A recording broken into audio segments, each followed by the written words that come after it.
What are we gonna be talking about? I don't even know what we're talking about. Black man in the Hamptons.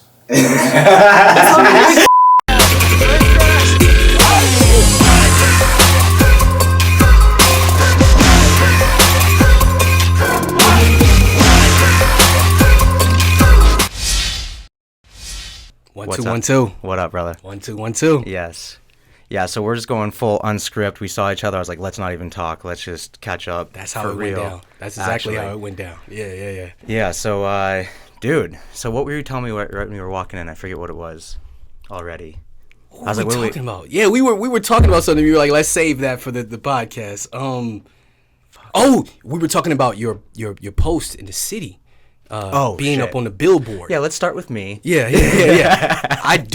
When I saw that, I was like, yo, that's what's up. Yeah, dude, it was pretty sick to actually see it up there. Yeah. And then for thousands of people who were there to see it up there. Yeah. You know, and I remember being on the on the live stream that you threw up, and I was waiting the whole time because I wanted to see it again. Yeah. You know what I mean? And I just think that type of accomplishment is something that only your diehards are going to be happy for you for. Yeah. You know what I mean? Yeah, 100%. Only your diehards. Yeah. Only people who got your back are really happy that they saw that. Yeah, 100%. But maybe the other 80% of your following was pissed. Yeah.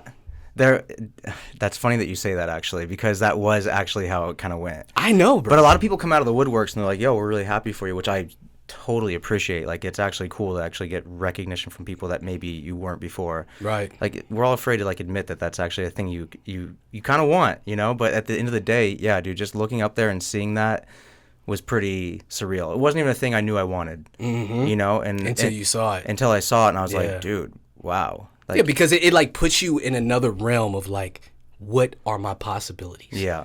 You know what I mean? You've seen that you've done this and you've done that.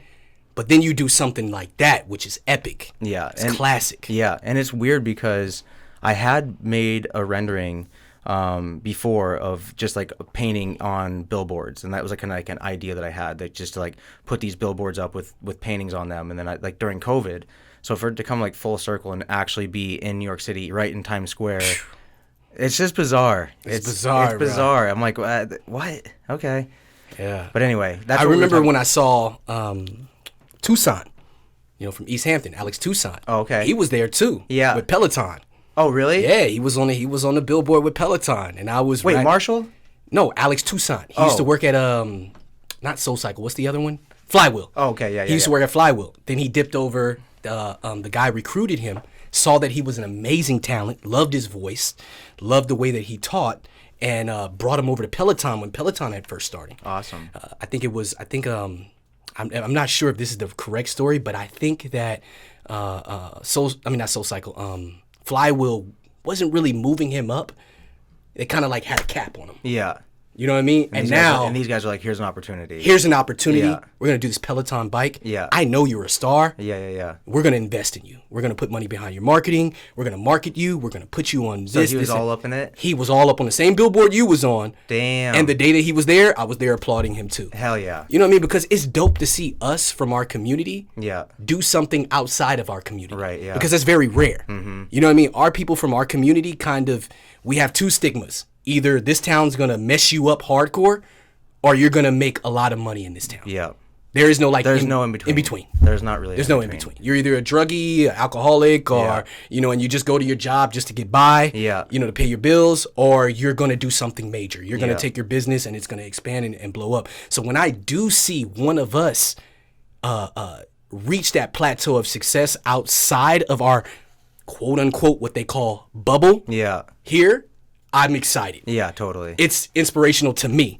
So now when I see Brett on that billboard, I say, well, shit, Jay could be on that billboard next too. 100%. GymBoxx could be on that billboard next too. Untamed could be there too. It's all doable. It's all doable. It's crazy. That's kind of, first of all, I appreciate you saying that because that people don't have that convo very often. People are not, like I was kind of like mentioning it, like, 'cause I kind of got excited about it. Like when we were like driving in, I was like, oh yeah, we're actually going to the city to go see my art on a billboard. And then this one guy's like, I'm like, What? Right, bro? What? How are you not excited right now? That's the attitude. Oh my god! Yeah. All right. Yeah. But then I don't know, dude. Like, yeah. So that was awesome, and it is. It's like a thing. It's like a stamp to say like you can.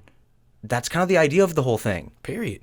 That's the whole. That is the message of why it even went up. Right. Is to like let people know that you can do something, and you know it's. I know everyone's sick of hearing that. You can do something. You can do something. But it's like it is the thing. It is the thing. This is America. Unfortunately, right now, America and a lot of people are trying to make it look like the American dream is dead. Yeah.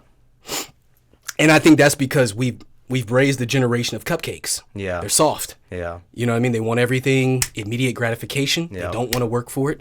They don't want to grind. They don't want to stick to something long enough to watch it give you the benefits. You know, like you plant a flower or a weed plant or whatever you want to plant. You plant a seed. You're going to have to nourish that seed. Yeah. It's not going to give you any return on the investment for quite some time. Yeah. So, you know, I think what people do is they kind of do that type of thing, and you know, it ends up like that. But like I said, to see one of us, a local, hit that billboard, that's inspirational. And that's what art is about. Yeah, that's the whole thing. Art is about inspiration. Right. You found inspiration. You created this. And then this should inspire the next artist or the next person who is motivated to do something positive. And that's what it did for me. That's why I was right there on the live chat. Wasn't I not there? I stayed there the whole time. Oh, you closed it. You saw fake Spencer. Yeah, I saw fake Spencer. Was it not? It was fake Spencer for real. I was dying. I wish Spencer was on the chat so I could be like, bro, your twin, dude. Yeah. Your twin was right in New York. 100% him. I wish he was on. They said all of us have a twin in this world. That is, I believe, very true. Yeah. I see people's doppelganger very often. Me too. Yeah. The other day I was driving, and I was driving by PC Richards, and there's a girl who looks like Jess. I don't know her last name, but Jess from Sag Harbor. I called Jess, and I'm like, Jess, were you at PC Richards? And she was like, no, but like 5 people have already told me they seen my double there. And I'm like, yeah, I just saw her too. You know what I mean? So yeah, definitely. Yeah, that's so funny. Yeah, I mean, back to raising cupcakes and whatever, and just, you know, what life is at the moment. Like, you know, you must see that in your line of work. Definitely. I mean, we should probably kind of preface what you do, who you are. I will just a little bit. Okay. Jay, you're a trainer and musician, and yes, you can tell what your thing is in just a sec. But like when I first saw you, like when I first met you, I met you in a gym, and I instantly kind of connected to you and felt drawn to you because you had the same idea of conversation. We didn't go and like bullshit. It was like talking about how we were like kind of hustling. We were talking about business moves. And ideas. Yeah, and, concepts. This type of thing and like blah, blah, blah, blah. And dude, that to me, like that's fire to me because it's like, okay, we can talk about something. And we're both hungry and have aspirations. So to me, you're an entrepreneur, you're a creator, and you happen to be a trainer, and you happen to be super consistent. Like that's one thing. You'd always make me feel like a piece of shit every time I'd go to the gym, but you were never a douche about it. You're always like, oh, what's up? Like, all right, like I haven't seen you in a while. Like, all right. And I'm yeah. And I'll never forget you actually invited me to a boat party because like I think when I first came, I was kind of jacked, and then I kind of wasn't. And I remember you invited me to a boat party, and I remember just thinking like, I'm not ready for this boat party. But if I go, I'm going to look like I own the boat. That's right. I'm going to be the only one that has a shirt on. That's right. No, that's so true. That's a true statement. That is a true statement. The one who has the shirt on owns the boat. Yeah, 100%. Yeah. But tell us who you are, man. Like what So you're doing. My name is Johnny Duncan. That's my real name. But everyone calls me Jay.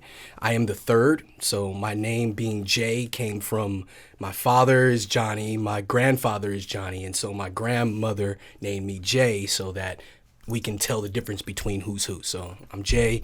I developed the name Surreal Jay from my DJ partner who taught me how to DJ, DJ Danger. He named me Surreal Jay because he said, dude, 1 minute you own a restaurant, next minute you're flying planes, next minute you're driving buses for the Hampton Jitney, then the next minute you own this business and you got that. You're just surreal the way you like doing that. So he named me Surreal J. He gave me that nickname.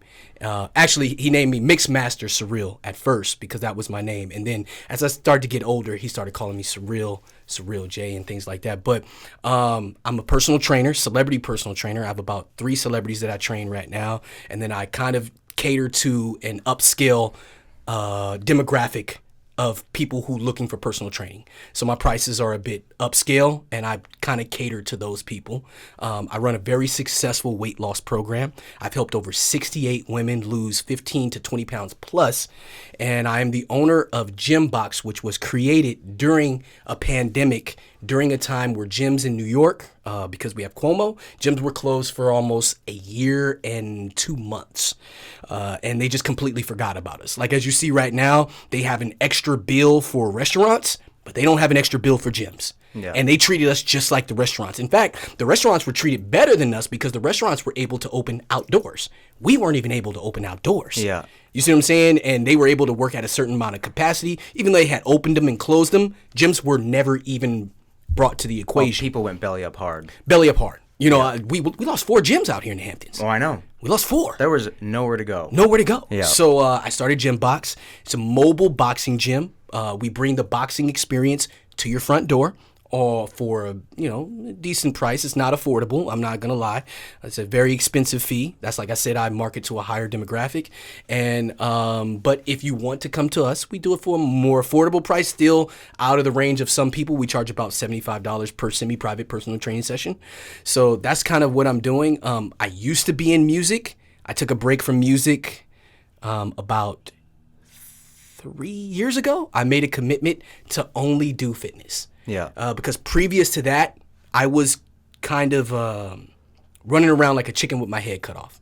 I was throwing a bunch of poop at the wall, hoping something would stick. Yeah. That doesn't work. Yeah. I tried it for many years. I was partnered in a restaurant. I was running a nightclub. I was DJing the nightclub. I was doing events. I remember a little bit of all that. Yeah, I was doing all of that. You remember that? Yeah, remember you had the tactical training with the tactical training with the airsoft. Like, I was doing so, because I believe in the American dream. You want to do all those things. And I want to do all those things, yes. And that probably is ultimately going to be what will happen. Oh, you're so right. You hit the nail on the head. Right? When I have my money, yeah, I will open up an airsoft arena. Yeah. I won't care if it makes money or not. Yeah, 100%. But it's because it's something I love to do. Right. I freaking love MilSim. Yeah. I love it. American MilSim, MilSim West. I love all those events. I go to them. I have about $7,000 worth of gear. I have an airsoft rifle that costs $2,500. Really? More than an AR. You know what I'm saying? Yeah. That's how into it I am. I have the night vision goggles, the helmet. I have the whole thing. So eventually, yes, I will go back, in that dream that you first knew me, when you met me with that dream, that dream's going to come again. 100%. You know what I mean? My dream with music. You just planted the seed. I just planted the seed. Yeah. And I needed to get the money. Yeah. So I had this conversation with my old lady, and she's like, and then I have a mentor. He's really important in my life. He's the guy that I invited you to the yacht party. Okay. And he would always tell me, he said, Jay, you just got your hand in too many fires. Yeah. You need to focus on one thing, man. He's like, you're intelligent, you're a smart kid, you got hustle, you got grit, you know how to work, you know how to save money, but you're doing too much. And he would tell me that, and I would get mad at him. But I wouldn't let him see, because he's a mentor. Yeah. You know what I mean? He don't know me. I'm a Gemini. That's the problem. That's the problem with Geminis. Goddamn. Damn Geminis, man. We think we can do it all, because we actually are Geminis are naturally attracted to learning. Yeah. We love learning. And what we love learning more than learning is implementing what we learn.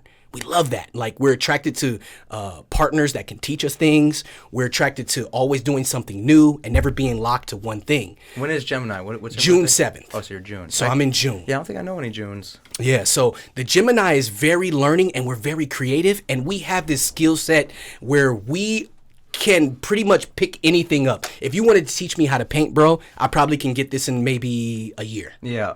That's how Geminis work. Yeah. But that's also our downfall. Because we think we can do everything, but you can't, bro. Right.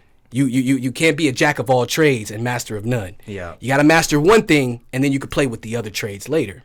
Well, I think that's really true, because it's, I've oftentimes used Kevin Hart as an argument to people telling me that I do too many things. I'm like, well, Kevin Hart does everything. He's got all these businesses, blah, blah, blah, blah. And I always use him as kind of like a gauge. But the truth is he really did focus on one craft and became... Which was his what? I think comedy. And then I think acting. I think acting is really what kind of set the stage of everything. Definitely. But comedy put him on the map. But now he's using that same ADD or whatever people try to prescribe it as, and he's putting it to good use. I mean, that guy is busy as hell doing a lot of shit. And I agree with that. But first, yeah. let me master fitness. Yeah. So see, for me, a lot of people don't understand this or know this about me, but I took a crap on fitness for many years. You know what I mean? I'm not a personal trainer. I'm a DJ. Well, but I know where you're going with that. You know where I'm going with that, right? I do, but I think that, and maybe I'm just digging my heels in, and maybe I am, but I think that you're a collective of all of your experience. So it landed you here because when I met you, you're a good trainer. You knew, you had an idea, you had all these visions, but then you did all these different routes as well, but it kind of landed you to like get a better sense of business and maybe a couple things fall apart. I don't know if that even happened, but I'm just saying like things happen in life that kind of set the stage, and then you're like, all right, now I'm ready to go and conquer. I'm in 100% agreement with you on that. Yeah. Yeah, so let me talk about that. So there was a point in my time where I got really depressed, and I said, I've done this, I've owned restaurants, I've owned nightclubs, I've been a promoter, I've been a DJ, I've been a music producer, I was a dancer, I drove buses, I drove the Hampton Jitney, bro. At 21 years old, I was driving the Hampton Jitney in and out of Manhattan. That's actually awesome. And driving the Jitney all around town. It's actually a lot of bus, huh? It's a lot of bus, bro. No 54, no accidents. 54-foot bus. I was pushing it. It's actually crazy. It was hilarious. It was hilarious. They would see. Now, I look young now. I got this beard. I look a little older. But imagine if I cut the beard off and think about me 10 years ago, 12 years ago. You weren't wrist on noon. Bro, wrist on noon. No. Earphones, listening to rap music and on the bus. I'd stand outside the bus, and the people would say, who's driving this bus? Yeah. And I'd be like, it's me. And they would laugh. Ha, ha, ha, ha. They thought I was the attendant. No lessons or anything? No, I had the lessons. Jeff Lynch. Shout out Jeff Lynch. I love that man. That was my best job I ever had. Really? Man, you made your own schedule? Yeah. I got free trips in and out the city. Goldfish for days, drinks, juices, eating at restaurant. Anyway, so Jeff Lynch put me in the program. He knew I was ambitious. I started off washing the buses first. Wow. Yeah, with the Hispanics at the night crew. So we would wash the buses, but I don't know if they're going to get mad about this, but we didn't do much bus washing. They knew how to do that job quick because I think we spent about 4 or 5 hours playing racquetball at night. Really? On the night shift, yeah. That's awesome. So we watched the buses real quick and then we played racquetball for the rest of the night, right? So I started off doing that. Then I moved from that, and then I moved into detailing the buses. And then from detailing the buses, I moved into being a bus attendant. And then I was a bus attendant, and then I moved up into bus surfer. I was driving the bus. I was in the full-blown program. I was the youngest person to ever do it. I just turned 21. And he gave me the opportunity to drive that bus. And that's one man that I definitely owe a lot of props to, because that was a good job for me to have. I was making like $19 an hour. But that probably gave you some confidence. Gave me super wheeling that confidence. thing through the city? Bro, big body. They talking about big bodies. I had the biggest body. Oh my God. And I got the richest cargo on back, and I'm responsible for it. That's actually you know true. What I'm saying? So, I wasn't even thinking about them at all. Man, you know what I mean? That's and amazing. They would like look and be like, I start up that engine, and they'd be like, he wasn't lying. He's the one driving this bus. So that's amazing. And back to what you were saying about the different experiences that you experienced. For a certain time of my life, I had got depressed, and I said, I done all these things. I wasted my time. Yeah. For a quick moment, I thought I did waste my time, right? But then as I'm in the situation that I'm in now, and I'm like, okay, when I was a DJ, when I'm teaching my classes, the people, my fans, they go crazy for my playlists. That was my DJ life. You see what I'm saying? Yeah. I was in the streets. I, did whatever street dudes do. I dressed a certain type of way. That style came into my clothing. You see what I'm saying? Yeah. My ability to run a business and be a partner in a restaurant and find out about money and what's losses and what's gains and how many people do I need to come in here tonight so that we can make money and break even. That came into play with the business that I'm running now. Yeah. Me being an internet marketer. I was an internet marketer before I went to Hill Street as a trainer. I was an internet marketer. I sold programs to gyms on how to bring them customers on demand and with predictability. Yeah. That skill set came into play. So when I went to Hill Street and I started running my Ladies Fight Club program, I knew how to sell and close clients. I was selling and closing clients on a 6-week program for $599. Wow. You see what I'm saying? So all of these skill sets only out here. You know what I mean? But even anywhere else, the ability that I I had these jobs and these careers and these different pathways, like you're saying, that I did in my life, they all came back full circle. 100%. Full circle. So I do float back and forth with maybe I wasted a little time chasing all these dreams, but at the same time, like you said, it has worked out in my overall benefit to what I'm doing now. The only waste of time is thinking about that. Facts. Ooh, I love that. Because honestly, I love that shit all landed you right in the the right place. 100%. Because I mean, as far as I've known you, dude, like you've been super consistent. Every time I see you, you're at the gym, you're working with somebody, you're trying to motivate someone, and I mean that in itself is trying to be the motivation for somebody is a lot. I used to have a friend that who's now passed away, but he was kind of like that beacon of light for me, like always calling me, like trying to keep me accountable, like, hey, let me send you a program, let me send you something. I'm doing this, I'm trying this diet, I'm sending you these supplements, like always just like the beacon of like forward movement of like physical activity.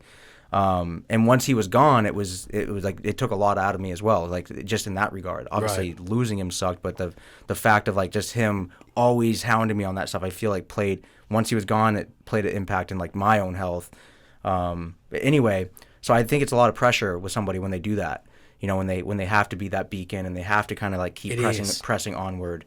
But you know, you have been consistent, and you know the boxing gym, I've seen it. It's awesome. It's clean. It's fabricated well. Thank you. You know, and Angel's done some stuff with you as well, and she was telling me about like the program and how it works, and loved it. So I think that you have an epic thing like that's going on, and the fact that you've even thought about the analytics of like the predictability and actually figuring out like what it is to like not like just, hey, if you build it, will they come? It's like, if we build this, this is what will come. Right. In this demographic. Right. In this.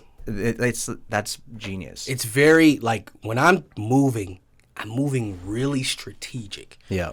Because it's my money, bro. Yeah. You know what I mean? I'm not a rich kid. I'm not, you know what I mean? I'm getting it out the mud. Yeah. So when we make, you know this, you got it out the mud too. Yeah. When we make a mistake, bro, it hurts. Yeah. It hurts our mental, it hurts our heart, it hurts our wallet the worst. Yeah. You know what I mean? When we make that mistake, it's a real mistake. Yeah. You know what I mean? Like, I've been in situations where, you know, when I was working at Hill Street, we make a mistake, it's okay. You know, Tommy will take care of it. He's rich. Yeah. Who cares? He's got the money. You know what I mean? But for me, when I make a mistake, bro, it's like, that could ruin my business. I could close the doors of my business. So constantly have to be learning, constantly have to be trying to be a better version of myself. There is no days off of learning. You know what I mean? And you know this. You are an entrepreneur. Yeah. You know, so I mean, I know it's definitely, it's everything. Even when the worst shit happens, I'm like, what the fuck is the lesson in this? Like, all right, let's get it. All right, I know this is good for me. Right. All right, let's dance. Let's dance. Thank you for the lesson, life. Yeah, you know. I didn't really need it right now. Yeah, but we're doing it. Didn't need that $10,000 lesson I just learned. Didn't need that $5,000 lesson. It's always that. It's always, you know what I mean? And I think that's what keeps me progressing and keeps me moving forward, because I'm getting it out the mud. I don't have investors. It's all, you know, it's me, it's my team. And the fact that I have a team now, that holds me more accountable and responsible than I've ever been. Right. I've always been solo. It's always been a one-man show, the J show. Yeah. You know, and now it's not the J show. Yeah. I have employees. I have people who are in my corner investing in me, their time, their money, their resources. Totally. And so when I make a mistake, I ain't making a mistake just for Jay. I didn't make a mistake in the name of my company, Untamed. Yeah. I've made a mistake in the name of GymBoxx. I've made a mistake for everyone who does business with me. So, like, you know, I come from a background where I love smoke. I want the smoke. I always want to beef with people.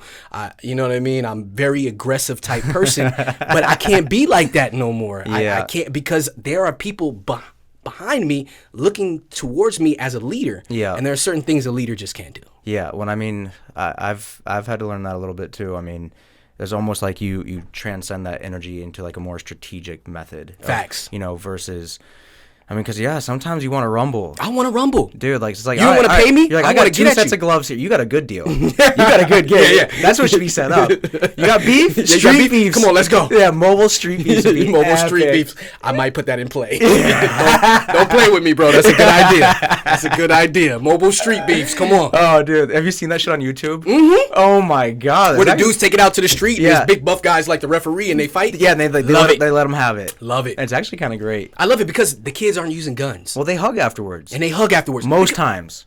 Dude, same when we grew up. You know the way we grew up. Oh, yeah. You fight in the street with your boys. Next day, y'all the best of friends. Yeah. These kids today, they cornballs and they soft. Yeah. So they got to shoot somebody. Yeah. But what they don't realize is, bro, you done shot that man. Yeah. They got all kind of technology that know you didn't shot that man. Yeah. They got satellites floating in the sky that's watching your every move. They can go hit the satellite, find out what happened, which, where, and when, and then track you down, and then you get to jail. Yeah. There's no guns in jail, sir. Yeah. You're going to have to use these. Yeah. So you should just use these in the first place. Right. You know, but they growing up in a generation where they don't know how to use these, so they use this. I think there's a lot to that. Yeah. Yeah, I mean, I don't think people understand the consequence of the trigger. They don't. It's actually such a heavy thing. It's heavy, bro. When you sit in a jail cell and you're looking at 17 years to life, meaning you're never coming home, it means you're going to be around men for the rest of your life. There's no female energy anymore, which means you're probably going to end up banging another dude, or another dude's going to bang you for the rest of your life. You're going to eat the most horrible food you can eat.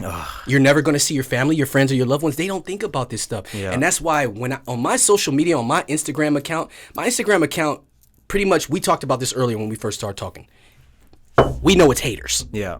80% of our Instagram following are haters. Yeah. They don't want to see us win. They're upset that we're doing something they're not doing, but they're watching because they can't stop watching. Yeah. They can't stop watching. They got to keep hating on you. And one day they're going to go on there and be like, yes, he failed. Yeah. You know what I mean? Yeah. Or they're going to be like, fuck, he didn't fail. I knew Brett. I knew his art was amazing. Yeah. I always supported him. You see what I'm saying? So my Instagram is more so for the women that reach out to me and say, hey, man, thank you so much for talking about cryptocurrency. My son just got a cryptocurrency wallet. He made $4,000 off Dogecoin. Yeah, you're all about it. All about it. Yeah, you've been talking about it forever. Oh, I've been talking about it for years. Yeah. Been trying to get all my friends to get a crypto wallet. Yeah. You know what I mean? And when parents hit me up and say, hey, Jay, thank you so much for, your post about your business because it's so important for my children to see young black men doing something positive outside of slinging dope, shooting pistols, hanging out in the hood. Because you don't really see black entrepreneurs. You see black rappers, but where are the black young entrepreneurs that are doing major things? Yeah. Where are their followings at? You know what I mean? So when I'm out posting, I'm trying to hustle and motivate. From many angles, though. From many angles. Do people acknowledge that? I don't think people acknowledge. No, but even the fact that, like, you're a young black man, some people entrepreneur. Do. More African American people do.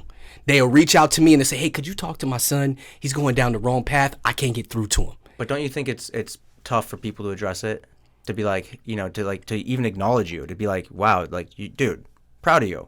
Yeah, I don't really get that often. Yeah. But I do get it a lot from my black community. Yeah. And it keeps me posting because I don't make money from my Instagram account. My Yeah. money is really made from my Facebook account. Right. My ideal client is on Facebook. Yeah. My ideal client is a woman who is 35 years old, struggling with weight loss, looking for something cool and fun to do to keep her attention while she continues to lose weight. Yeah. That's my ideal market, and my ideal client is on Facebook. They're not on Instagram. Really? No, they're not on Instagram. I do the Instagram to inspire and motivate young African American men like me that they can do something outside the block, outside the street, outside of selling weed, outside of selling coke, outside of doing those things. I know, I've been there before. I don't want to tell them that, hey man, don't sell coke, don't sell blow, don't sell weed, don't do this, and I don't give them a roadmap to follow outside of that hustle. So that's the crypto talk a lot. That's the crypto talk. Man, if a kid take $2,000 right now and buy some Ethereum. Yeah. Let's just talk about this. I took my $1,400 stimulus check. I bought Ethereum. Ethereum was selling for $1,100. Ethereum is $3,800 right now. Really? with my stimulus check. Yeah. I've bubbled that. Yeah. You see what I'm saying? And I'm not trying to brag about money. I know there are guys out there that make way more money than me. Yeah. But the fact of the matter is, there is money to be made outside of the block. Yeah. But there's no, like when I was growing up, I looked at the dope boys. I looked at the pimps, the hustlers, the dope boys. That was what was in my community.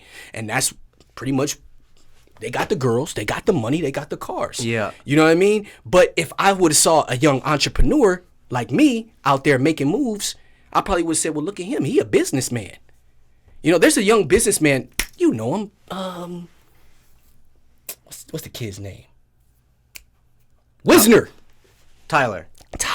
Yeah. Love that kid. Yeah. Love his story. Yeah. He went to college. Yeah. Hated it. He's like, no. Bro, I'm not here to get drunk and do all this dumb shit that all these kids is doing when I know I can go home and make way more money. Yeah. This kid got 8 employees, 3 trucks, bought his first investment home.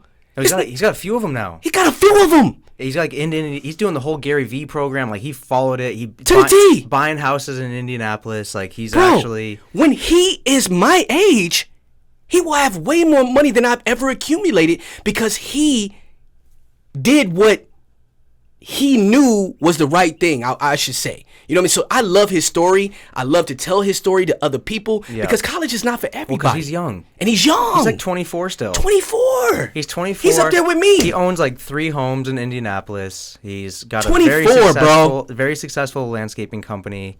And yeah, I mean, and I've watched him grow every step of the way. Now let's talk about the bubble. Yeah. People say you can't make no money here. The Hamptons will suck you in. You're not going to make any money there. Look at him. Yeah. Dropped out of college, was like, nah, I'm good on that. Yeah. I guarantee he's doing better than all of his friends that graduated summa cum laude, graduated from college from the best 100%. UCLA and University of Columbia University, and he's doing better than all of them. Yeah, he is. And but the thing is that Tyler does have that I don't see in any, I don't see it very often in that age group. Mm-hmm. He's got this dedication of but he's a little bit psychotic with it. Mm-hmm. But that's why you got to be. If you want to be successful, you got to be a little nuts. Facts. And he's up at 4 every day. Yep. He's like he wants to be sub 4. I'm like, dude, what are you doing? Like that doesn't even make sense. But he's at the gym. He wakes up at 4 every single day. I called him a couple weeks ago, and it was like 6 a.m. Mm-hmm. I was like, oh, what are you doing? He's like, oh, I'm at my yard waiting for my guys. I'm like, don't you guys start at 7? He's like, yeah, I usually get here and I just read books until they get here. I'm like, but he's not even fucking with me. He's dead serious. And I'm like, what? I love that. Dude, I'm telling you, he's nuts. But at the same time, that's why I love him, because he is nuts. Kid. He's an inspiration to me. The fact that you just said that he reads books, he's fucking reading. I'm like, well, what the fuck are you reading? Even if he's just sitting there on Instagram, at least he's doing it at the start of the day. And he's like getting it done and whatever. But he's not even on Instagram. He's like deleted all social media. He doesn't give a fuck. We do jujitsu together. We go to the same. So you've been going? Oh, yeah, man. He invited me for years, and I'm not gonna lie. I was like, I want to do that gay ass shit. You know what I'm saying? I want to be on top of another man, his penis all in my face, and I'm cool on that. You know what I'm saying? I box. I box. Yeah. The fight starts standing up. Yeah. But I don't care about that floor stuff. Yeah, but now you're all encompassing. Bro, I'm hooked. It's good. I'm hooked. I had my first class at Hamptons Jiu-Jitsu. When did you go? I went about a month ago. Oh, so that's I train in between 2 coaches. I got a Brazilian coach at No Limits Boxing up the island.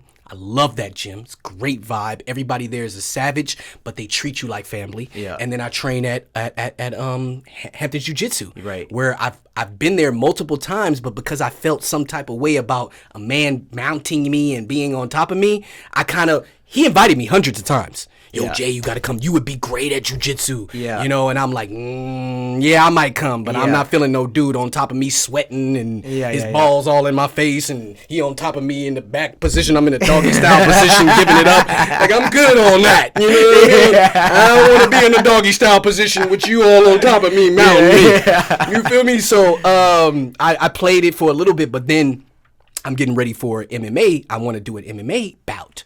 And my coach says, Jay, you're going to need to learn the ground game.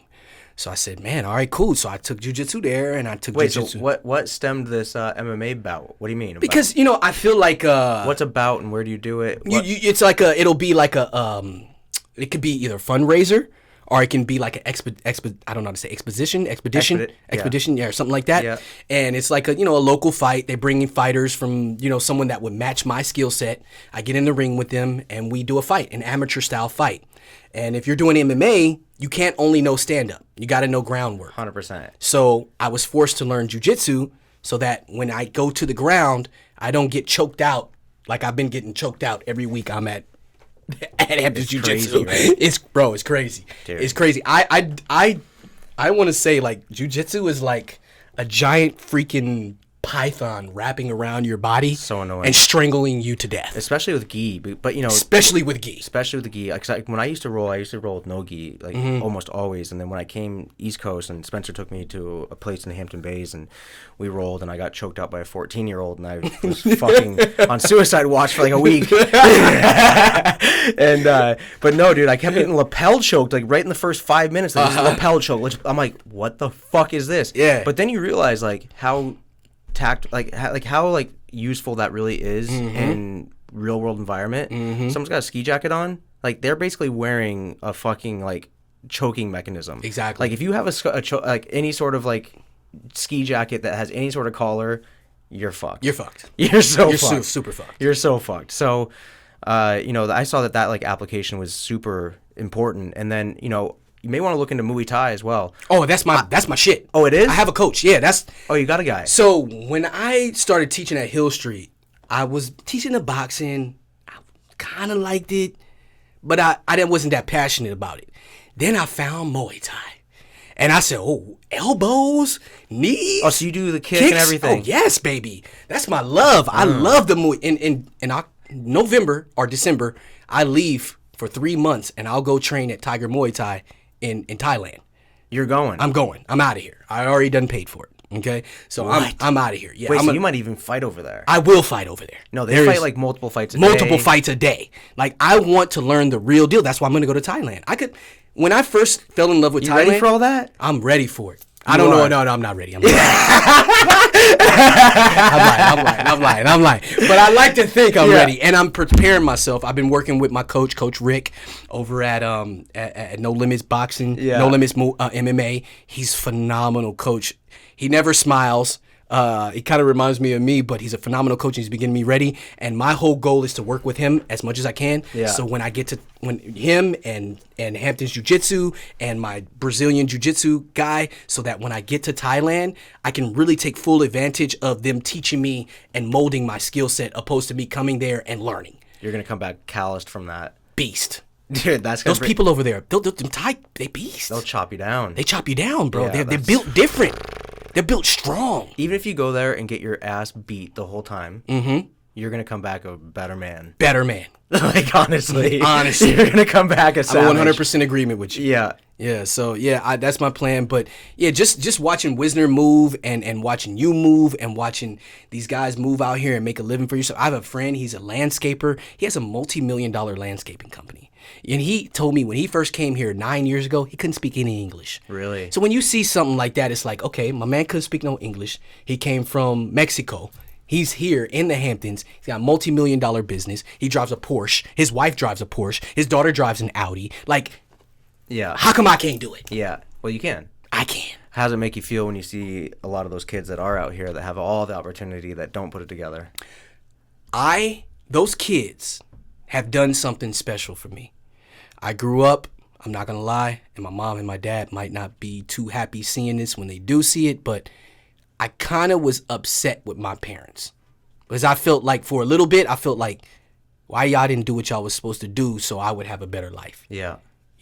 Why is y'all credits messed up so I can't even get a loan, and I can't come to you to co-sign for a business loan for me? Yeah. Like I had this like animosity towards my parents, like, what was y'all doing? Yeah. Because you see all these kids out here and you like, man, they parents co-signed. They got the new Benz. They got the new, you know what I mean? This kid want to start a business. They dad could sign for the business truck and all the business equipment. My parents can't do none of that for me. Yeah.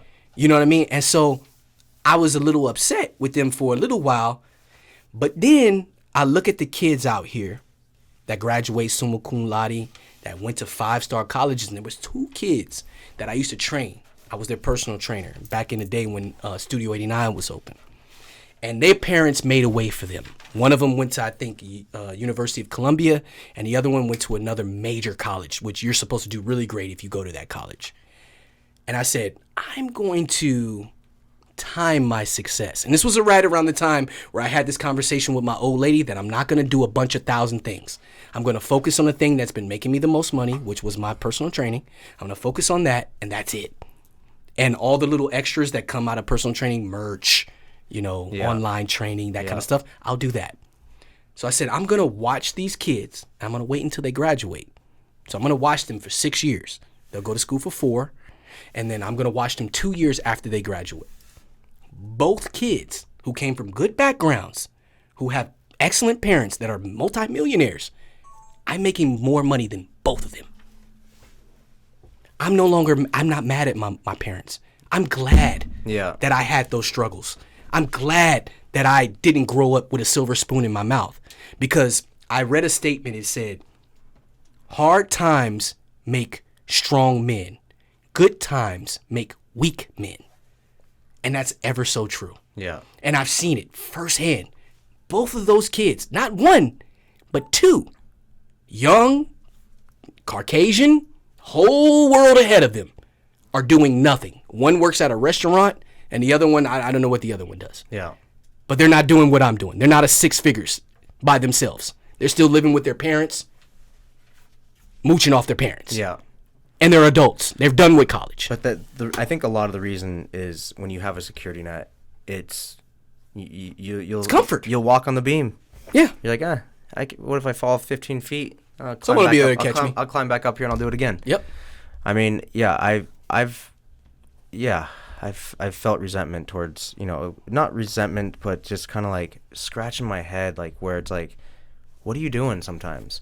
Like I know some people that just have the world at their fingertips and they just don't do anything with Still it. Can't make no plays. Yeah, they got no, but yet they think they're so fucking next level, and they think they're so evolved, and they think that but they talk about all that shit all the time. Blah blah blah blah, and it's just like it's pretty corny. But at the end of the day, it's done a lot for me too to see those people, because I didn't grow up that way. Like, my old man, he was hard on me to make sure that I wasn't going to fuck off, because he knew I had a tendency to fuck off, So I think having that and just having those hard lessons definitely made a big impact on my life. And I've just seen here it's been a little bit different. But I have seen kids that have been given things that like have turned it into a gold mine as well, Yeah.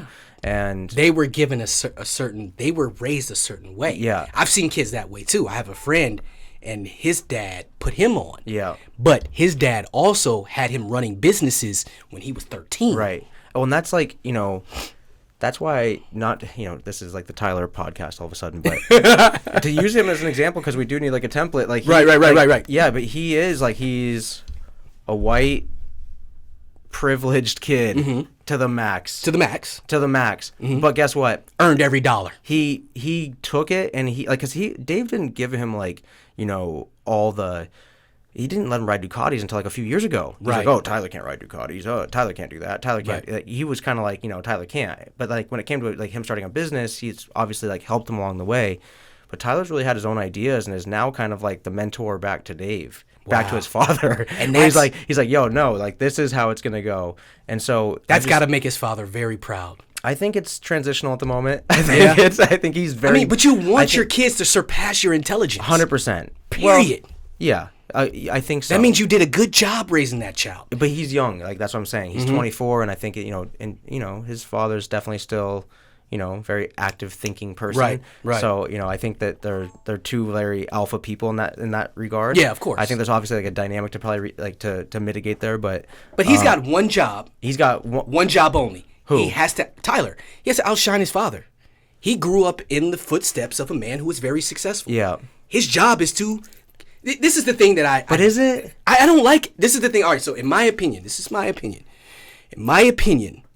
I would be, if I'm on my deathbed, and Jay worked his whole life, and my net worth is worth $10 million for my family and my future legacy, because what I'm building is an empire, a dynasty. You know what I mean? So if my dynasty is worth $10 million, and I've made all of these sacrifices my whole life, The sacrifices, you know the sacrifices we make. Yeah. We go to bed early. We wake up early. Yeah. We leave when the sun is down, and we come home when the sun is down. We're not partying. We're not drinking every single freaking weekend. We barely have good relationships with the women that are in our lives because we're freaking entrepreneurs. All of these sacrifices, if we've made these sacrifices, and I'm worth 10 million, and I bring children up, it is their responsibility when I send them to college, or maybe they don't want to go to college. Maybe they just want to go get a consultant and become a businessman and an entrepreneur. It is their job to take my dynasty and take that $10 million and turn it into $20 million. In some way. In all ways. It's like they don't even have to be boxers. They don't have to be boxers. They don't have to be... in some way, yeah, I agree with you. In Yeah. some way, Yeah. they need to take the dynasty and turn it into 20. And then their children need to turn it into 40. And their children need to... This is generational wealth. Yeah. And this is what's not being taught. And I'll make sure that in my will, you're not getting nothing from me unless you are on this path. Period. Yeah. You know what I mean? Yeah. I think that's where it's tricky for a lot of people that are out here because they don't want to carry on the person's They don't want to dynasty. carry on the legacy. Like, let's say the guy, is a hedge fund guy. Mm-hmm. It's like, do I want to be a hedge fund guy? No, I want to be a photographer. Right. I want to be a photographer. So how does he make that gap? Like, how does he make that change? Like, Then he's had to be the best freaking photographer ever. You see what I'm saying? Well, because he's going to be able to buy the best camera. He's going to be able to buy the best camera. He's Yeah. going to have the best resources. Yeah. His father knows the best people. He has to have the hustle. Yeah. They're there. Let me tell you something. What I've realized in the last 9 months of my career working with GymBoxx is that, yeah, I have a decent business model, a concept. But what's really driving my business and making me successful is the people who connect me to other people. Yeah, 100%. Yeah, I find that very often, that connections with people. But that's community. That's community. And I think people sometimes sleep on that. Like, there's a lot of lone wolves. Like, I was a little bit lone wolf, like, when I first started this whole adventure as well. Mm-hmm. And as time's gone on, I've become very communal, like, with people, because I've just seen that it's way more conducive, for one. Like, if you can... there's so many times I just pass people's info along. I'm just kind of like a liaison of info. Like, I'm kind of like this like middle ground of of information. I'm like a cell. I'm just like passing things through, Right. And I've seen that's like so impactful because, someone's like, hey, I need someone to work on my car.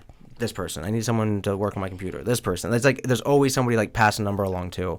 And just in that regard, it's like you can be so much more effective and productive in your own life if you have those contacts. But if all of a sudden your car breaks, you're like, well, where the fuck do I even take it? Right. Versus having like, a person. They call it's like it gets handled.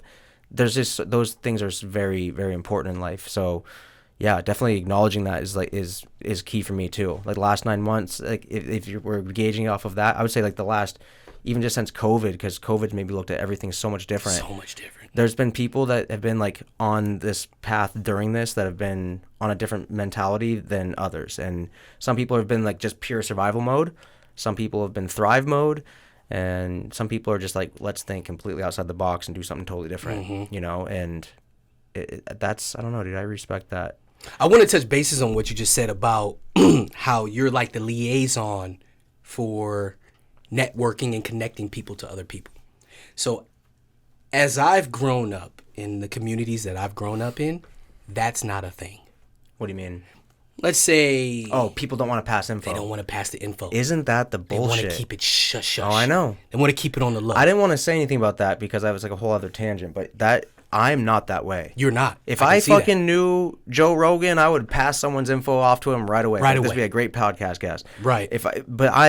I'm so different. Like in that regard, like I don't maybe I don't think right in that regard. But no, you do, bro. You are operating. See, this is the thing. I've been learning about energies and chakras, and I've been on my shit, right? I heard you. We went down Gemini Road for a second. Yeah, you know what I mean? I've been on that. So the thing is, when you're operating, I could put it like this. When you're up high, you see life from a different view. When you're broke and you're poor and you're messed up, Oh, that's for sure.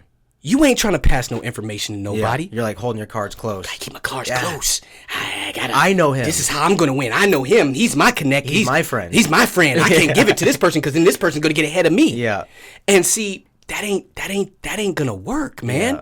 Because the law of attraction works in a circle, and the law of attraction works with how much. The word I'm looking for, provide how how much, I'm looking for a word. The word I'm looking for is value. How much value can I provide to the next person? Yeah. And then the next person provide that value, and then that value rolls back around to me because I provided the value. Yeah. And the fact that you said that I'm trying to connect people to this, this, and this, guess what the universe is going to do? Yeah. There's going to be another person like Jay that's going to be like, yo, I know this artist. He got some dope art. Yeah. You want to go holler at him. His name is Brett. Yeah. Brett Loving. He's going to hook you up. Right. And then boom, you know, because you passed something to me, Right. I'm going to pass something to you. Totally. All of my wealthy clients that I'm servicing right now, I started GymBoxx. I go to their house. I charge about $300 to $400 for an hour. I'm thinking, this is gonna be the only family that's gonna want to do this. Yeah. It's insane. Yeah. But I have to charge what it's worth. Yeah. We have traffic out here. I'm not gonna sit in traffic for an hour and a half. Come see you for $100. Right. Then travel back with my GymBoxx, and I made $30 for the hour. Right. I pick up my phone. Phone rings. Hey, I got your information from Sandy. Can you come train me and my 8 kids? Sure. Boom. Get another call. Hey, I got your information from Jessica. This is how wealthy people operate. Yeah. They operate from a sense of abundance. Their energy is abundance. Wealth is in abundance. So we pass this information. Yeah. Sure, Jay can go service you. He serviced me. I approve his services. I'm going to give them to my friend. Yeah. You see what I'm saying? Yeah. But broke people and people who are operating on that negative frequency, that frequency of, we can call it, what can we call it? We can call it scarcity. Right. They're operating from a scarcity place. No, I can't tell about Jay. He's my trainer. Yeah. I don't want to share him with nobody because then if I give the trainer to Jay, I've given my trainer Jay to somebody else, I won't be able to get my sessions. Yeah. But that's not how wealthy people operate. Right. You know what I mean? And that's not how successful people operate. Yeah, it's and true. you know, that's why you operate the way you operate, and that's why you have what you have. Because you are constantly giving. You have to give in this universe to receive. It's just the way that it works. Yeah. On a like scientific level. Yeah, it is. I mean, it's not even on that hippie shit. It's not no hippie shit. It's not all quartz and crystals. It's not. And I for years I talked shit about those type of people. Yeah. You know, and now I'm realizing no, it's not no crystal hippie shit. Yeah. It's real shit. Yeah. I shouldn't be cursing. It's real stuff. Yeah. You know, because I want kids to watch this too. It's real stuff. This stuff of the law of attraction, the art of allowing, energy sources, being positive. It's a major key for success. That is how success works. Yeah. You have to, for an example, a doctor is always going to make more money than a person who punches buttons at the McDonald's counter. Period. Right. Because of reciprocal altruism. Money is a representation of reciprocal altruism. How much value are you providing the world, and the world is going to provide you back and reward you with how much value you give to the world. The person who made a pencil is a multi-billionaire because we all need a freaking pencil. Yeah, that's true. It's true.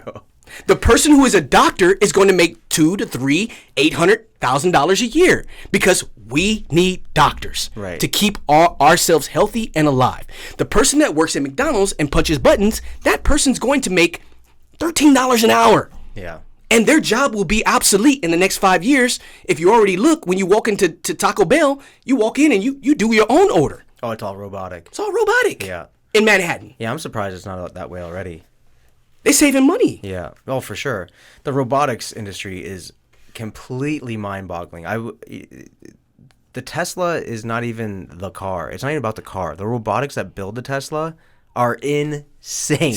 Insane. And provide us so much value. It's kind of mind-boggling. Mm-hmm. It's pretty like we were watching a video on just like the creation and like the robots that like the big arm. They basically create like the Tesla team has basically created like this arm that does like everything, and it's quite capable. The car is bullshit compared to the robotics that make the car. To make the car. Yeah. Right.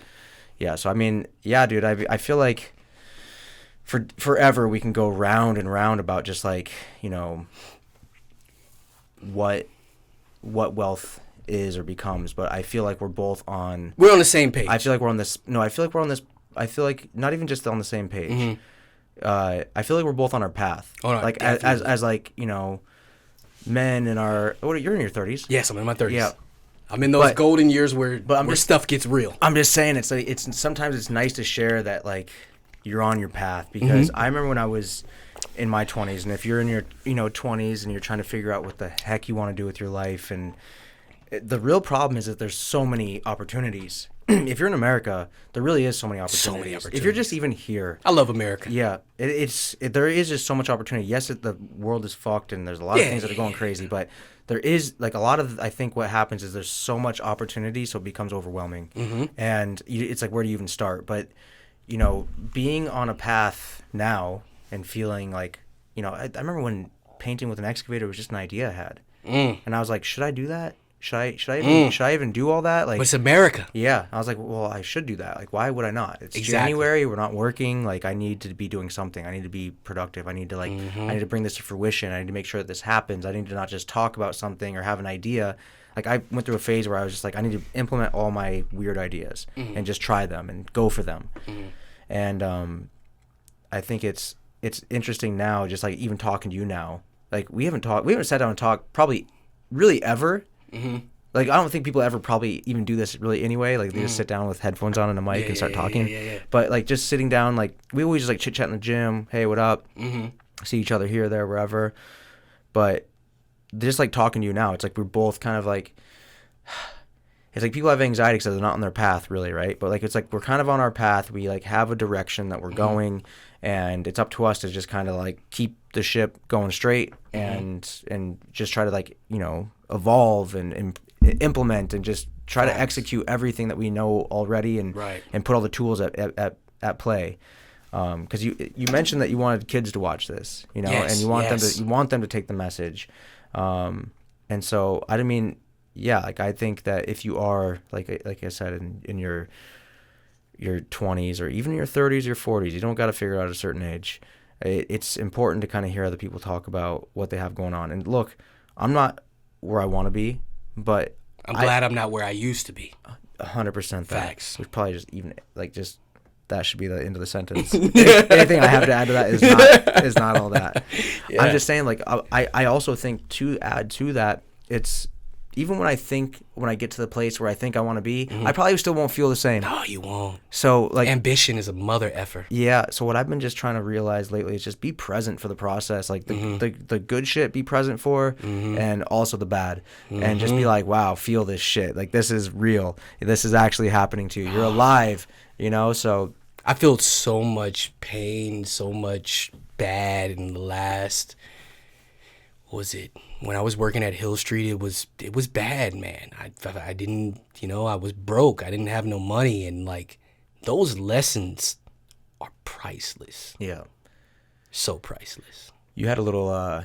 Did I hear a rumor you had a little beef over there? Yo, people say that there's a beef between me, Avery, Hill Street, and the team at Hill Street, and I don't know if that's their promotion, if they're promoting that. If they're telling people, oh, we don't like Jay or whatever that is, I don't have a beef with them. Right. We already talked about this. Yeah.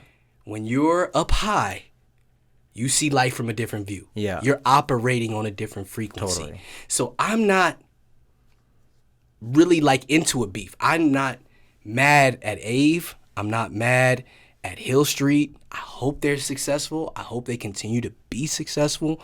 I'm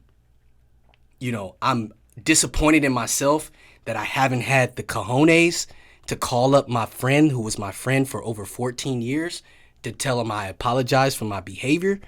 But I'm a man, and I'm young still. So me and him, we're not talking. But that ain't no beef. Because if something were to happen to that man, heaven forbid, he'd go out and get into a car accident or something, I'd be at his funeral and I'd be broken.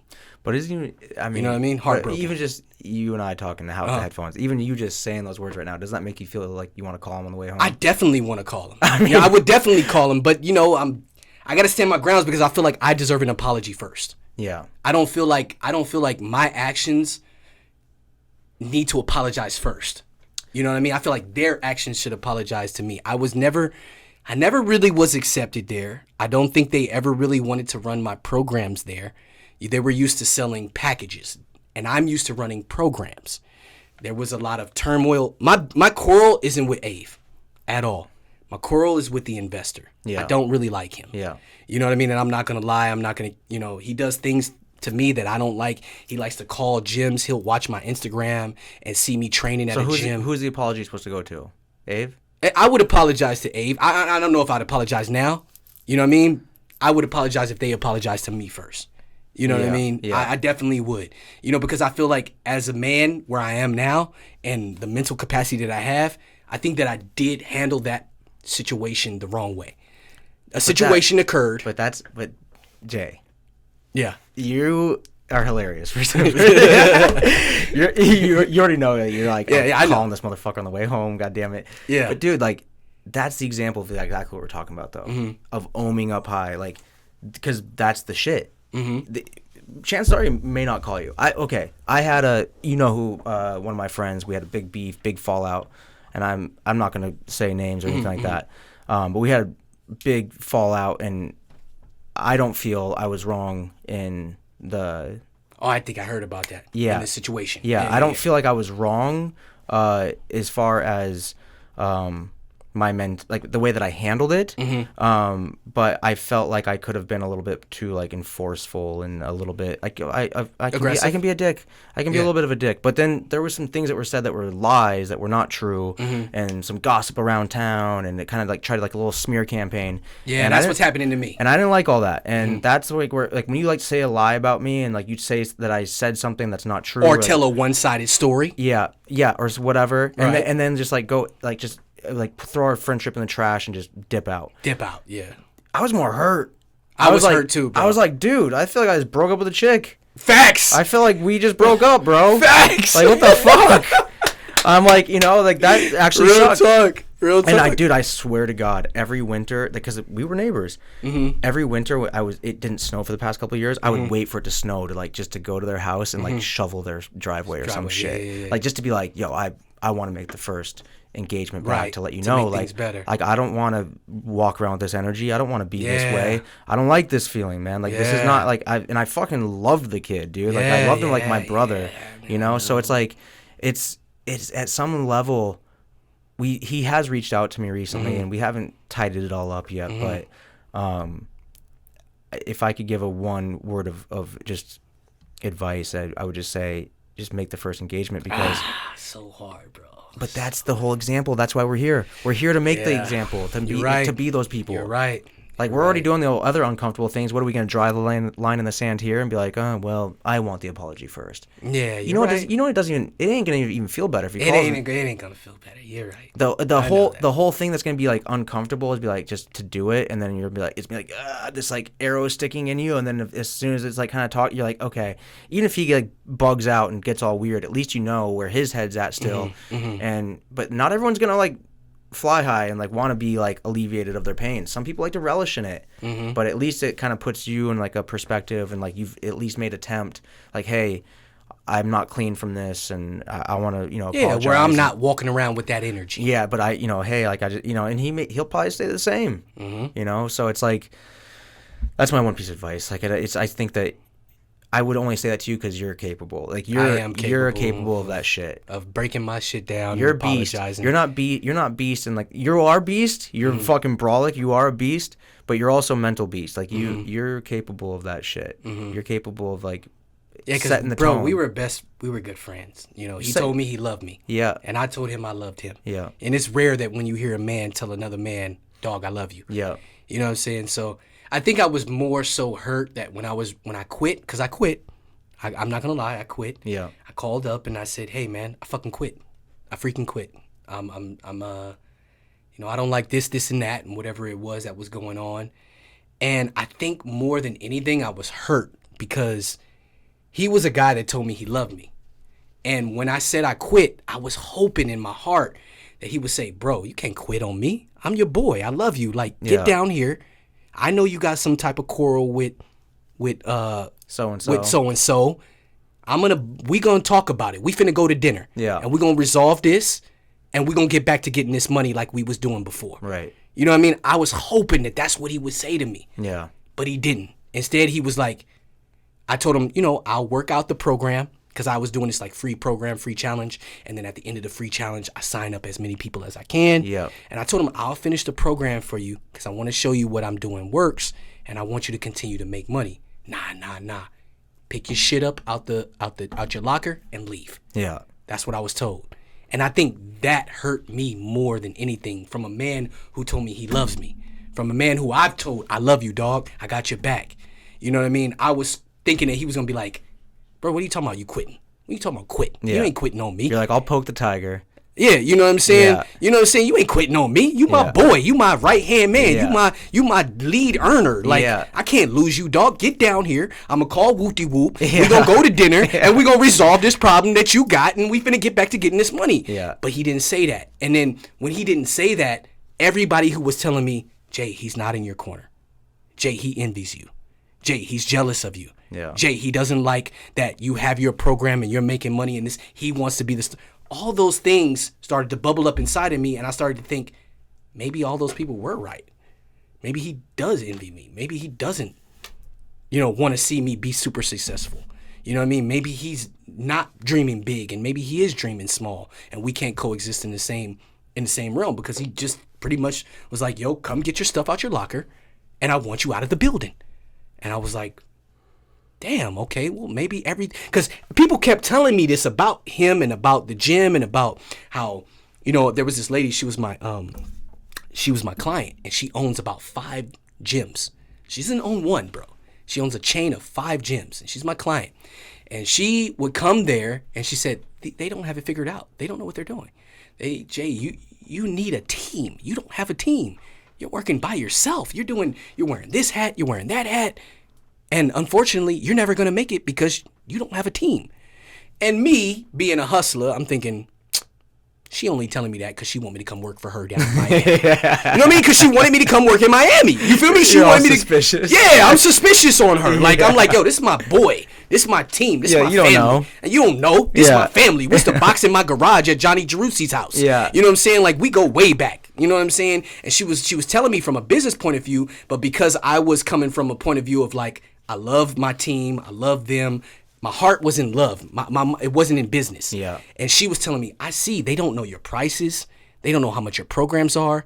When I tried to get personal training with you, I had to call up here 25 times. It just wasn't organized. And she was like, you need to come down. And she was offering me about 6 figures to come down to Florida, train at her facility, and bring my Ladies Fight Club program to Florida.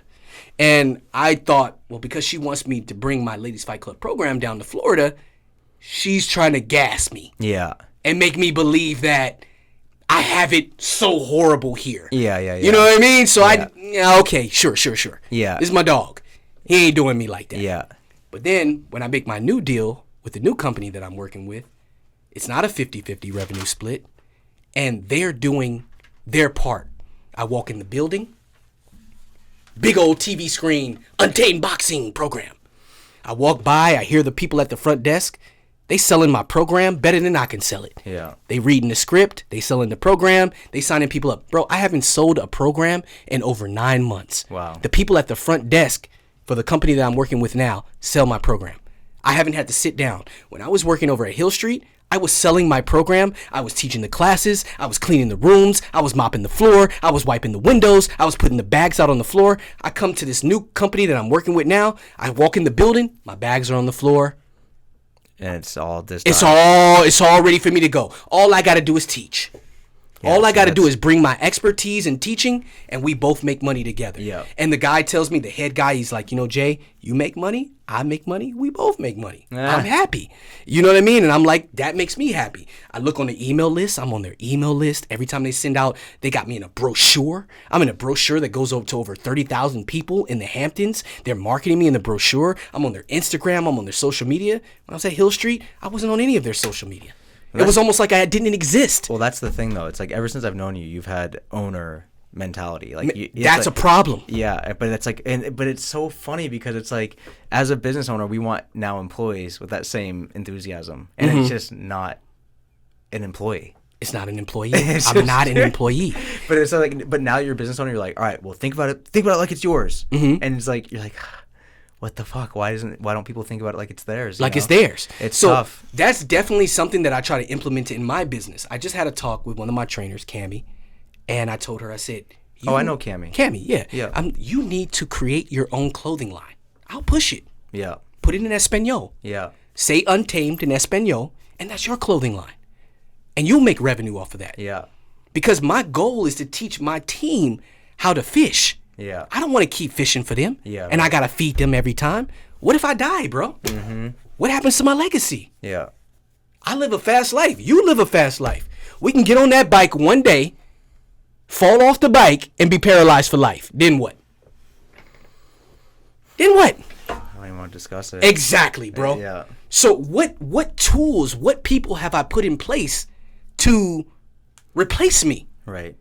If that were to happen, to carry on my legacy, not my program, not my money, none of that. I care about my legacy, my ability to teach people how to defend themselves, to teach women how to defend themselves so they don't have to walk through this world not knowing how to fight. Well, we in college and high school, we teach you home ec where you learn how to cook biscuits and brownies and this and that, but we don't teach women how to fight. I don't know any of the girls that passed that class, honestly. Facts. You know what I'm saying? But how do we go through a society where we don't give women the tools to defend themselves if they are in a hairy situation where they could be raped? Totally. That's unacceptable. Yeah. And so who will carry on my legacy? So it's so important, dude, that honestly, I mean, I should probably be going and joining up at Hampton Jiu-Jitsu because just to even practice what I do think, because I think that men, women, everyone, I think everyone should have a little bit of martial arts background. Facts. Just to understand like what it is to be in a room, like even just amongst men. Like a lot of men don't know their place. They don't know this. Like, you know, this guy. Preach. There's a guy that's like 170 pounds. There's a guy that's 135 that'll mop you up.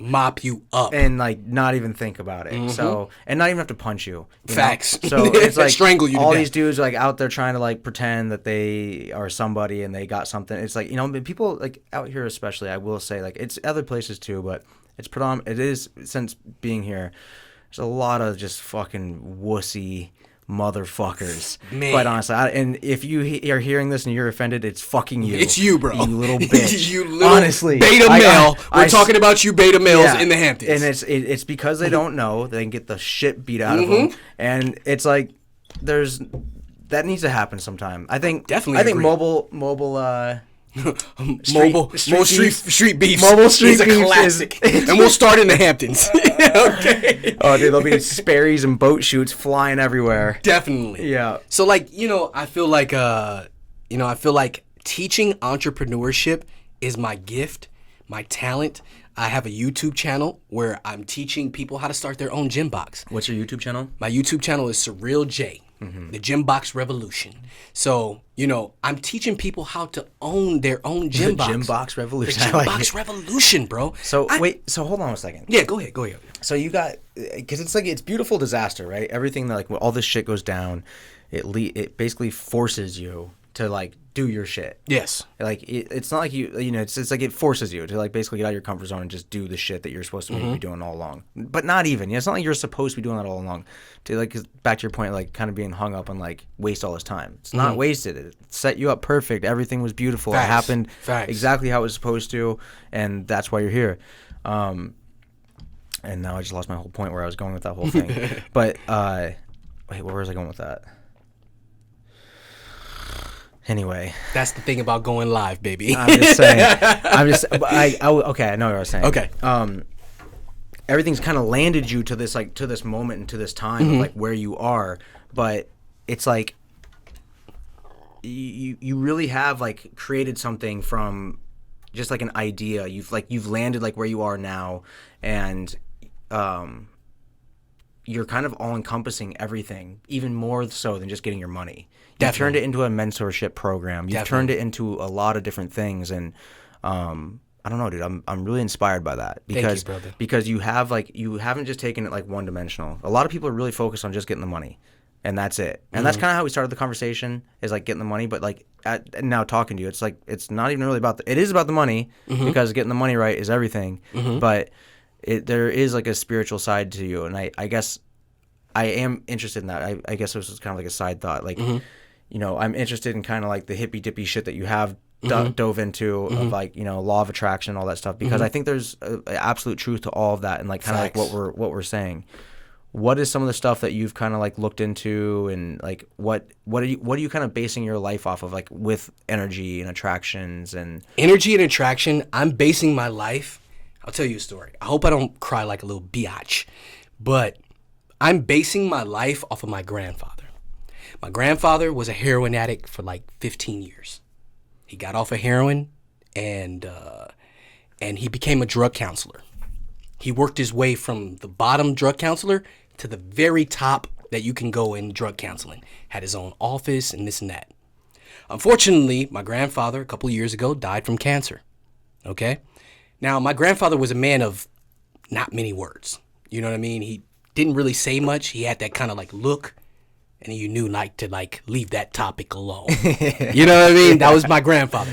But when he would say things, he would say, you know, words like make haste, make haste slowly. Or like he would say, never teach a pig to fly because you're only going to irritate them and pigs don't have wings. He was that kind of guy. Yeah. Metaphorically speaking. And when my grandfather died, fortunately at that time I had a sales position.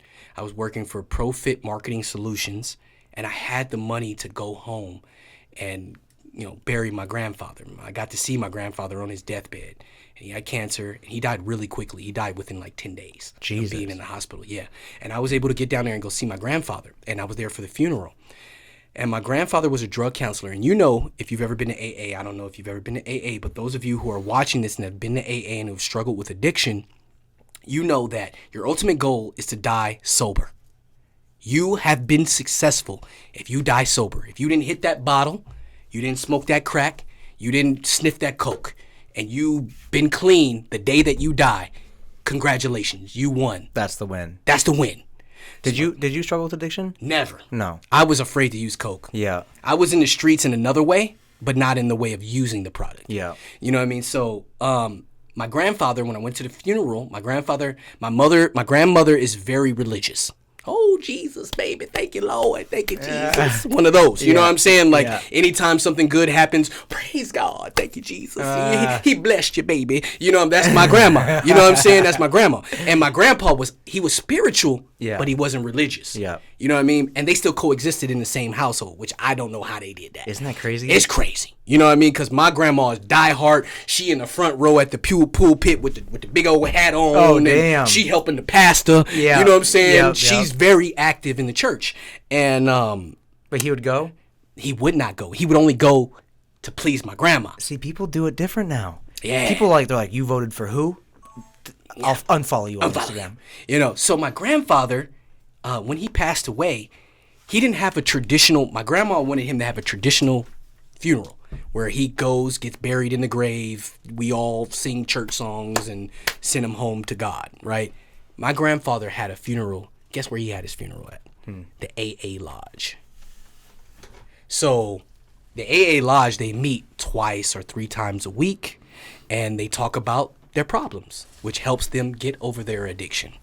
And so I went to those meetings as a child. That's why I've never had drug addiction problems. My grandma made sure that your grandfather's a drug counselor, your father was a drug addict, your grandfather was a drug addict, and to keep you from doing drugs, we're going to make sure that you go to those meetings and you hear those people talk about how drugs ruin their life. And so I think that's why I never did drugs. Yeah. Like, I've never sniffed coke one day in my life. I don't even know what it's like. Never. And I wanted to. All my friends do it, and I've been around it, and I even had a little money that I made with it, but I never did it. Yeah. You know what I mean? Because I was always afraid of the stories that I heard. Oh, one minute I was the millionaire, and next minute I was sucking dick for some crack. Yeah. And I'm like, I don't want to be sucking dick for crack. And I'm like 14 years old. I'm like 13 years old in a drug counseling meeting. I'm like, I don't want to suck dick for crack. Yeah. I'm okay on that. You know what I'm saying? And I'm sitting there watching my grandpa, and he's like, and how did that make you feel? You know what I mean? And I'm like, I'm cool on that. So my grandfather had his funeral at the AA Lodge. Interesting. And I don't get it. I'm like, why didn't you do a traditional funeral? I've been to multiple funerals. Black people, we love to praise God, send our people home to Jesus, and put you in the grave the right way. We all suited and booted. You know what I mean? But these people, black funeral is very different than very different. Oh, it's an event. It's an event. It's an event. Yeah. And you better come correct. Yeah. To send your people home. 100%. Okay? So I'm expecting that. I get there, and we're in this rinky-dink ass building where I watched my grandfather counsel people for drugs and their addictions, and I'm like, why Why is the funeral here? I don't get it. You know what I mean? Why didn't my grandfather have a traditional funeral? Yeah. And I asked my grandma at the end of the funeral, I'm like, yo, why Johnny didn't do the funeral, with church? And she said, well, son, your grandfather wanted to have the funeral in front of all of his people to show his people that he died sober, so that they will die sober. And I said, whoa, that's deep. Yeah. Even when he ain't here, even when he's dead, he's still trying to help people. So with that being said, to answer your question, this is what led me on the path to help people. This is what drives me. I want my funeral to be like my grandfather. Yeah. My grandfather's funeral went for 4 hours. Damn. People kept getting up speaking. I'm sitting there, low key, I'm like, I wish this was over by now. Yeah. But more people keep getting up. And I'm learning more about my grandfather. They call him, Johnny Foxx, man. He used to, Johnny Foxx? Who the hell is Johnny Foxx? Who is that? Who's this guy? Who's that guy? I don't know that guy. I know Grandpa. Yeah. You know what I'm saying? I don't know Johnny Foxx. You know what I'm saying? And they talking about Johnny Foxx, man. He came and got me out this crack house one time, pulled me up by my collar, took me in. And he probably saw all sorts of crazy shit. all kind of stuff. Yeah. I get up, I see kids come up, and they step up in front of my grandfather, and they say, Mr. Johnny, I thank you for helping my dad get off of drugs. He's the best dad ever, and I'm just so happy that he's my dad and he's not doing drugs anymore. And I'm like, wow, man, my grandfather made a difference in this world. Yeah. Even if he just made a difference for one person, and he got one person off of drugs, and he got one person to change their life so that that kid can grow up with their father in their home. That's major. So that's what put me on my path to be like, okay, I want a great funeral. There was at least 600 people at my grandfather's funeral. Yeah. I was in the city 2 years ago. I'm with my shorty. We walking around, we exploring the city, we looking at things in the city, and we're at a church, a really nice church with the big ceilings and all that. And a guy's having a funeral. 5 people at his funeral. 5, bro. He looked like he was caked up. They had a nice expensive car outside to pull the casket. The casket was the top of the line casket. The church was the top of the line casket. 5 people came to your funeral? 5. God, that's depressing. And we're sitting in the pulpit watching his funeral. We don't know the man, but we in the church in Manhattan. And I'm thinking to myself, damn, dog, I hope I never have a funeral like this. Yeah. Where people don't care that I was here or I was not. That's heavy. That's heavy. That's so sad. Sad, bro. That's sad as fuck. What you do with your life, what really mattered. Yeah. When we go back to what we had spoke about earlier about value, providing the world value, how a doctor provides the world value, how someone who takes care of your dog provides the world value. These people are important. I want to be those people. When I die, I want it to be a sad day. And I want people to celebrate. And I want 300 cars talking about the good times that we shared together. Yeah. I don't want 5 people showing at up at my funeral. Yeah. I failed at life at that point. Because at the end of the day, we're all here to coexist with each other. Period. As much as we want to think we're in our own world, we're not really. Yeah. And we couldn't think about it if we lived in a world where it was just me, my girl, and her kids. Yeah. What are you gonna do? What are you gonna do? We need each other. Isn't that why it's so bizarre that people just move to Alaska? It's bizarre as fuck. Like, what are you doing? What are you doing, bro? It's like... But even them, they still need, because they got to go into town. And they got to see the person at the grocery store. You know what I'm saying? No, they don't even got that. They don't? That's horrible. They got to, like, biplane. Like, Alaska, I think, pays you right now to move there. Really? I'm pretty sure. Like, they either give you, like, I'm making shit up, but I think they either give you, like, a little plot of land, like 5 acres, or they give you some money to come there. That's crazy. They're, like, kind of encouraging people to, like, make the fact of the matter is we need humans to survive. Well, that's what I'm saying. You look at these people up there, and it's like, are they really that happy? They're like, not. But why would you go up there? You know, it's like that's like probably what that guy was doing with the 5 people at his funeral. Yep. You know, it's like, it's so sad. What's even sadder about that though is that guy was in Manhattan. He was in Manhattan, millions and millions of people, and all he could get was 5 people to show up to your funeral and honor your life here on Earth. Isn't it crazy how New York is like that though? A little bit. That, you can bro. feel so alone in New York And be around millions of people. if you're going through something fucked up and you're in New York City and you're just kind of doing your thing. You can feel so alone there. So alone, bro. It's so bizarre. So I don't live there. I'm not gonna lie. I'm not gonna lie. I stayed in Hoboken for a little bit. I had a girlfriend. We had an apartment in Hoboken, and I knew that wasn't the place for me because Yeah. I could get sidetracked so easily. So much going on and so many things, and people don't really care about you there. But the moral of the story is, when you ask me, how did I get on this path? Why am I so passionate about what I do? I want to make a difference in the world. I want to shape and mold the world in my own image, and I want to help as many people as possible. I want to provide as much value as possible. That's why, like, when people say, come to me and they talking about, oh, you beefing with Hill Street, this, and that. Bro, Hill Street's not my enemy. In no way, shape, form, or fashion. You know who's my enemy? McDonald's. Yeah. Carl's Jr. Yeah.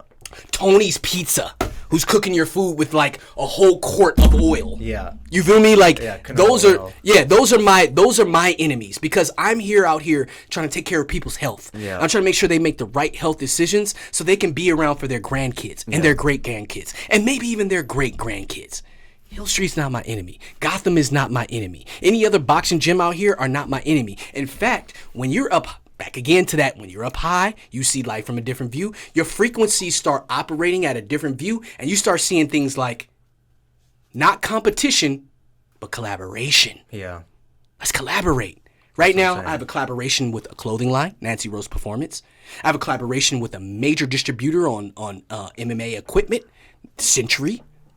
I have a collaboration with Untamed Boxing, where I'm selling my merch. I have 2 sets of merch. The one you see right here, this is for my boxing family. This is for the people who are part of my programs. But then you have shirts that only say Untamed on it. So the clothes that only say Untamed on it, those are for other people in other countries, other states, other places. And Untamed can mean anything to them.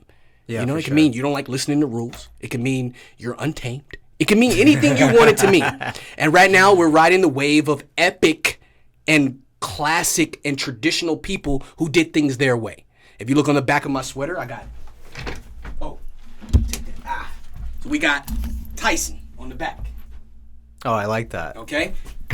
Now, this is one of my favorite pieces. King of doing it his way. King of doing it his way. I mean, that. Then I threw him on a pink sweater. Yeah.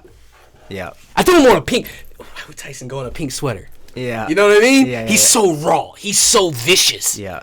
We throw him on a pink sweater. You know what I'm saying? And he's so different now. He's so different. He's so humble. He's found the light. He's found the energy that you and I are talking about. Yeah. The chakras, the crystals.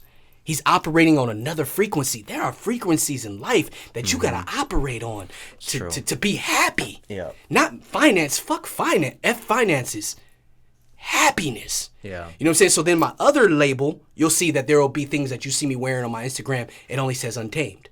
Those are for other people. Right, yeah, I got you. You feel me? Those are for people who... That's a pretty smart move, actually. Yeah, I have 2 brands.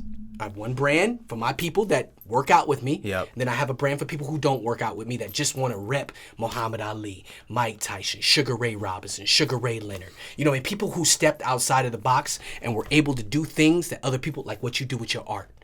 People who are not afraid to be innovators. Yeah. People who are not afraid to go against the grain. People who are not afraid to, you know, not per se break the rules, but bend the rules. Yeah. You know what I mean? Those type of people. Oh, absolutely. In my next line, I'm going to do women who weren't afraid to break the rules, but bend the rules. Like who? Oh, come on now. You know I got to do, what's the girl with the, with Betty, not Betty Boop, what's her name? She got the blonde hair. She was in a movie. She was an actress. Marilyn Monroe? Marilyn Monroe. You think she did it different? Oh my gosh, she did it so different. She brought sexism to the industry when that wasn't allowed. But you think that was her? Or you think that was being pushed by other people? It could have been pushed by other people. What about? But she was the catalyst that pushed it to people. What's that girl's name? Thug Rose. Thug Rose. Thug Rose is my next one. I already got her on 3 hoodies. Oh, you do? Now I'm about to release those. Thug Rose is amazing. Yeah. What a great inspiration. A humble woman, but deadly as a cobra snake. Totally. But humble. Yeah. As all get out.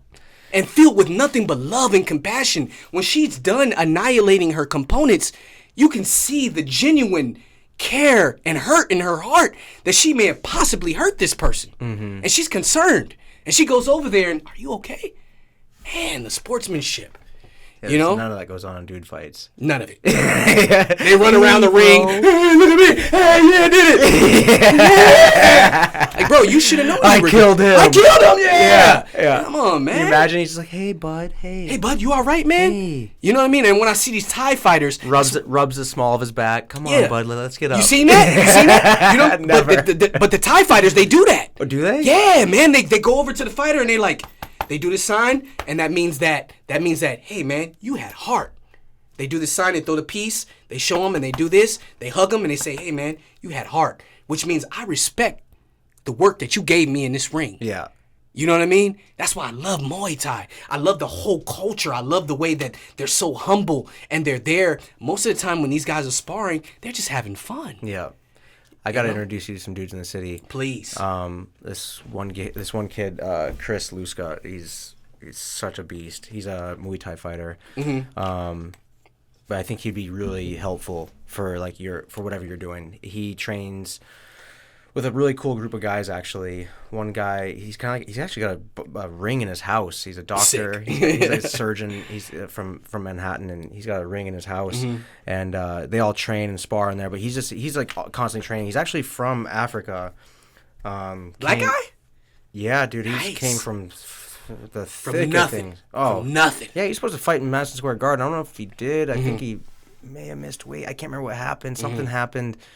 Dude's nicer than hell. He's just such a great dude, but just such a savage. You see him kick and strike, and just you don't want to fuck with that. You don't want to f with that. No, yeah. So it's. I would like to make the connection to you guys because I think I could see you guys all vibing out big time and just on all walks of life. I think so. Remind me after this to connect to those guys because that's the thing about me. Like I said, I'm a Gemini and I love learning. I like my partner to be able to teach me. Yeah. It's hard for me to date a woman who can't teach me anything. Yeah. It's very hard for me. It's been something that I've acknowledged as I've gotten older. I'm not really that attractive to you. I'm not attracted to you if you can't teach me anything. What do you think your current girl teaches you now? Like, what's the biggest lesson? Oh man, I have so many women in my life that teach me different lessons. I'm not even gonna lie. Like, a lesson I'm being taught right now by one of my women is I can't always want the smoke. Wait, what do you mean one of your women? Like I'm polyamorous. Oh, okay. I didn't know if we were bringing that up. Yeah. We are? I'm poly. Yeah, we can bring it up. I'm not ashamed of my life. It's my life. Yeah. It's my story. I'm polyamorous. So that's your life. That's been my life. I'm going to continue to be polyamorous. Yeah. I'm not ashamed of it. I think that most people don't really know what polyamory actually is. Am I able to ask like some intricate go ahead. questions? Ask whatever you want. Do you have to like ask. a main girl, or do you have like? Yeah, I have a main girl. I have a girl that's been by my side for 14 years. Wow. So, she's with the polyamory. The girl I know. The girl you know. The girl that came to the art shows. Yes. Yeah. Yeah, she's my main one. And she allows me to have this type of relationship. And I allow her to have the same. Because like I know, bro. We can't really give our women everything they need. Because we are working. We are working 12-hour shifts, 14-hour shifts. We're working more than any average man. The average man goes to work. He works 8 hours a day. He comes home. He can spend time with his girl. He has 2 to 3 days off. Do you have a day off, my sir? Yeah. I don't. Oh, yeah. I don't really I make sure I get a day off. Yeah, I have 2 days off, but even in those 2 days off, I'm still working. I know you're still doing shit. Yeah. I know you are. There's no way. We still work. Yeah, we still do shit. Bro, we still work. Yeah. We never take days off. So she's able to have the same type of relationship. I want her to. I can't fulfill all of her needs. I'm too busy. Yeah. I can't do it. So it's cool. I'm cool. No jealousy. Bro, I've never been jealous. Never. My mama loved me so much as a child that I don't have those envy. I don't have jealousy. I don't have envy. It's not bred with me like that. Yeah. My girl can go out and do whatever she wants to do, but she knows that if she does, it has to be with a man that treats her the same way that I treat her. Yeah. With the same respect. Can't be anything less than that. You know what I mean? I won't accept it. And if it is, then he's got to go. So is there like ever a time like you come home and she's like, hey, sorry, I'm like on a date or something? We're working on that. We're trying to figure out like schedules where like, maybe she'll put something on a calendar in my schedule, and then I know not to come home. Oh, wow. Yeah, you know what I mean? I know that I got to go find somewhere to be during that time. So how many girls do you see right now? I'm seeing at least 3 girls. 2 girls, 3 girls. No, it's 2 girls right now. I'm not going to lie. I'm seeing 2 girls. And a potential third. No potentials, not right now. But I am seeing 2 girls, and Plus the main. no, the main is part of the 2 girls, and both of them know about each other. But there's no commingle. Sometimes, Yeah. you know what I mean. They're cool with each other. Yeah. You know.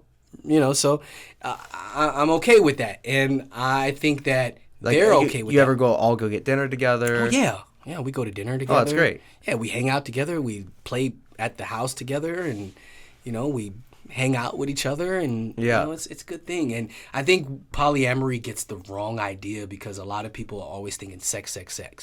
The fact of the matter is, I don't like sex that much. Really? I'm not a sexual person. Just not, bro. Yeah. I work too hard. I need to be in bed at 9:30 every night. Yeah. I don't have time to be making love to you all night long. I don't, bro. Because what'll happen is if I do that, and then I have to wake up at 3:50 in the morning to go get my stuff together for my career, I'm going to be upset. Yeah. I'm not going to have a good day. I'm not going to give my clients the best version of me. I'm going to be tired. I'm going to be cranky. I don't have time for that. Yeah. I just don't. You know what I'm saying? I'm a hardcore entrepreneur. So for most people, they're like, oh, well, polyamory is about this, that, and the third. Bro, I don't even like to have sex that much. Really? I'm not a sexual person. I'm an what do they call them? Sexual? Asexual. You know what I mean? I have to really be in the mood to want to have sex with you. That's just me. Yeah. And that's because every day I'm eating a poop sandwich. So what do you like about, do you like the companionship? I like the companionship. I like the fact that it keeps it fun and spontaneous. Yeah. And I know that I need competition. I'm an athlete. I've always been an athlete. And competition drives me. So if I know my old lady has another guy or another this, I'm never going to slack in the department where I need to slack. She's always going to get her roses, not just for Valentine's Day. She's always going to get, hey, babe, let's go do our nails and feet together. She's always going to get that. And I think that guys, once they seal the deal, they fall off. Yeah. They fall off. I don't have to take you out. I don't, you look around and a month later, you only took your girl out one time in the month for dinner. So what if the new guy's like, I got to step my game up. What if he's like, let's go get our nails done? I got to step my game up. Do you guys? We got to compete. No, but I'm saying like. Would I? No, but what if he's like, you're like, let's go get our nails done. She's like, oh, let me bring so and so.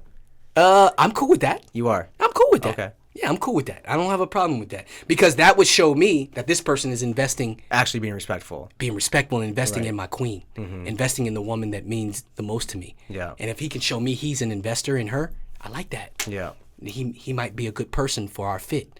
But if he's just there and he's reaping all the benefits, but he ain't investing in her, I don't like that. Yeah. That doesn't sit well with Take me. her. Yeah, you know what I'm saying? So for me, I've never been jealous. This is not for everyone. Polyamory is not for everyone. Well, I'm sure it's been somewhat of a stumbly road too. Oh, definitely, bro. Yeah. I mean, when you have a problem with one woman. Yeah. When I have a problem, I have a problem with 2. You know what I mean? Yeah. So I have to have this conversation with this one, and then I have to have the conversation with the other one. You know what I mean? I was for people that are new to this conversation or topic. I've got several friends that have relationships like this, and it's so funny. It's so annoying when they complain about their girlfriends being mad. Yeah. Because every dude that doesn't have like a polyamory, it's like you're like sitting there listening. You're like, dude, shut the fuck up about your 3 girlfriends being mad at you. Yeah, it's true. Like, and you're like, dude, oh yeah. Is it terrible? It's terrible that your girlfriends are mad at you. Yeah. It's so funny. So I think my overall goal is to keep my women happy, keep them feeling loved, and keep them feeling secure. I don't have room for too much error when you're in a polyamorous relationship. You don't. So the original question I asked you is like, what does your girl teach you? And you said that you're getting many lessons across the board. So what do you think? There's so many lessons I can just probably draw from like what your girl, your main girl that she probably teaches you. Communication. Communication is probably the biggest thing. If you're in a poly relationship and you don't know how to communicate, it's not going to work for you. Yeah. Unfortunately. You got to know how to communicate.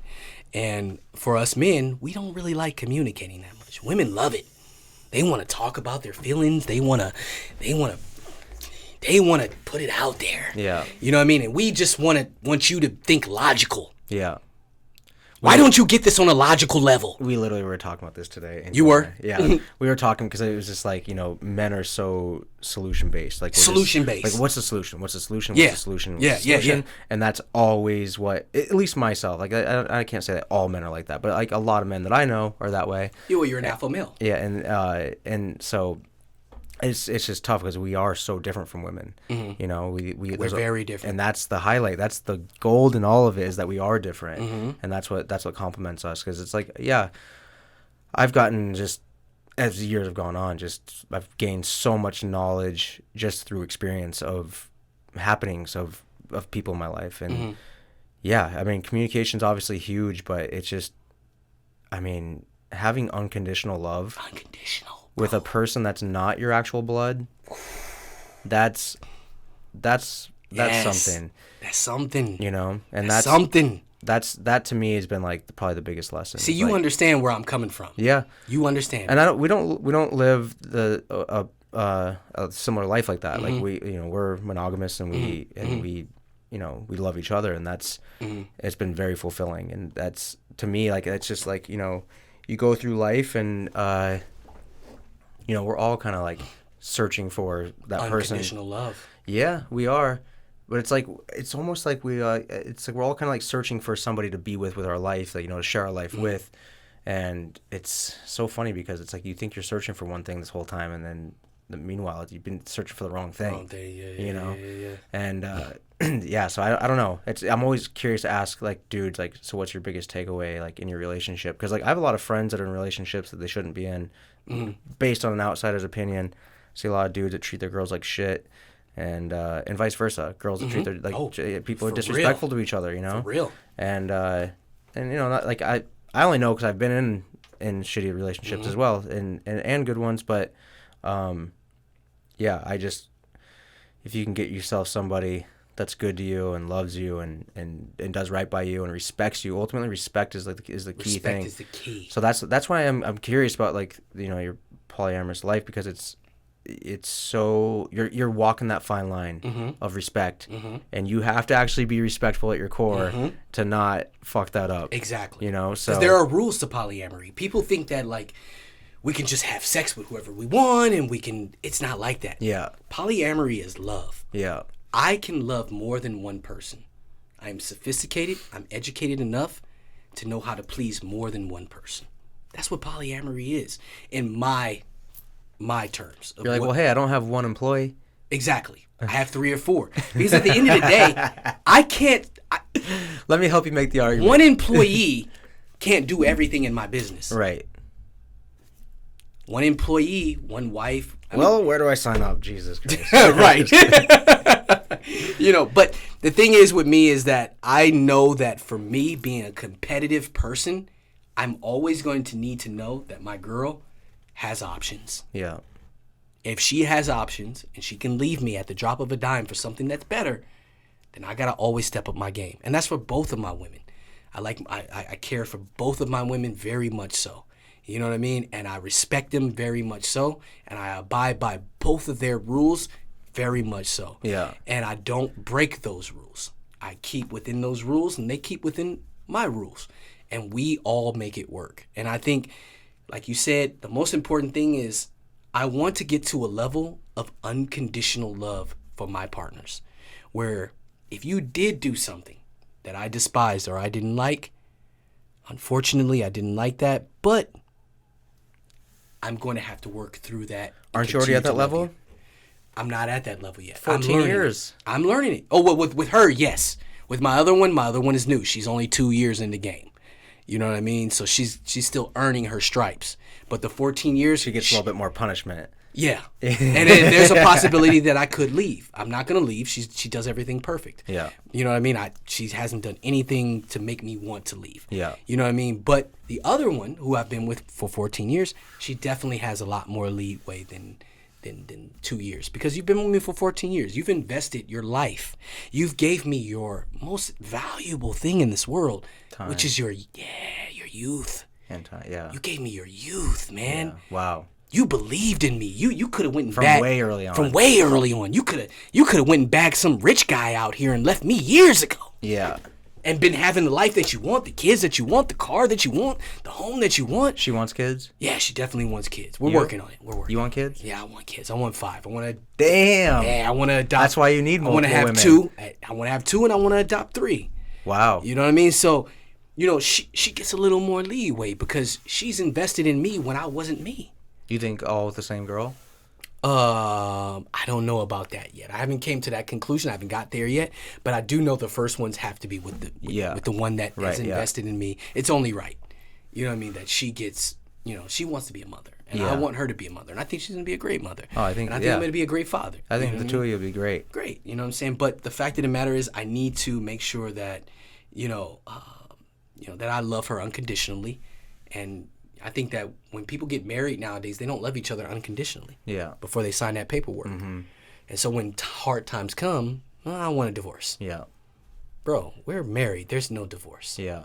There should be no divorce. Yeah. There should be, we got to work this out. Because if you once loved me, you can love me again.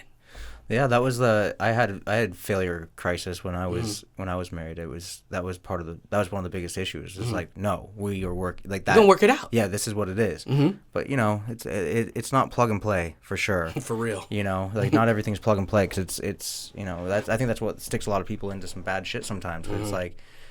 But there's like you got to know what's worth it, you know. Like certain things are worth it, and certain things aren't. Are not. It's like, you know, it's like does this person leave their shoes by the door, and like you don't like that, or does this person, you know, is there other things that are like at play? You know, that's like I said, if you can find yourself a person, people out there that you love, and you do have that person, fucking cherish them because. Well, I'll tell you one thing. One of my one of my partners, she is very good at communication, and we always talk about our problems, and it drives me crazy. But that's something I need, because when I have another partner, when I have my other partner whom I've been with for all these years, and me and her have a problem, I'm well equipped to come back and communicate with her. Oh, so you're getting tools out of this. Bro, I'm getting so many. She's older than me by a lot. You know what I mean? And so she's, I don't want to say molding me, but molding me. Yeah. You know what I mean? And when I have a situation, like I wasn't always good at communication. I'm a man. Like, if you don't like it, then leave. That was always my line. That was my go-to line. You don't like it, leave. To the girl. To the girl. Yeah. Straight up. You know, I remember Heather? I dated Heather. That was the line I told her. Remember Heather? Heather Reeson, bro. Oh. We dated the same girl. Oh, well, I didn't date her. I didn't date her. Well, you didn't date her, and she was whatever to you. But all right, whatever. Not even. Oh, Jesus! Why'd you remind me of that? Sorry, bro. Sorry. But with her, I didn't know how to communicate, bro. You dated her for a long time. Long time, like 2 years. And so, like, when she was in my life and she was ready to leave, I was like, cool, leave. You don't want what I'm providing? Dip. You know what I'm saying? Yeah. Deuces. You know what I'm saying? Go do you. You want to be with this guy? You feel like he's the one for you? Deuces. You know what I mean? Married with children now. Married with children. She got 4 or 5 children by that guy. You know what I'm saying? And she got the life that she wanted. But the problem was, we were a good couple, but I didn't know how to communicate back then. I was on some shit like, you don't want me, then leave. You know what I'm saying? And that's how most men are. You know what I mean? But then you think about it and you're like, well, what could I have done different to make this better? And so it's so weird because the same thing happened with the woman that I've been with for 14 years. She wanted to leave me too for the same particular reason. And opposed to me saying, well, you don't like it, leave. I learned from that lesson. And I said, oh, it ain't them, it's me. I'm the one. Mm-hmm. I'm the one with the problem. I'm the one. Always. Always. It's never not. I thought it was them. Yeah. Like, what you talking about? I'm providing for you. We going out to eat. We doing this. We doing that. You know what I'm saying? We got a little business together. We good. What you talking about? Yeah. You know what I'm saying? It's not my fault. If you ain't happy, it's your fault. Yeah. You know what I mean? But then, you know where the door is. You know where the door is. Yeah. You know what I'm saying? But then when my other girl said that, it was so weird.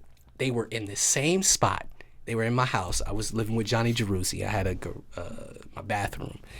And my other girl was ready to leave me. And she said the same stuff to me.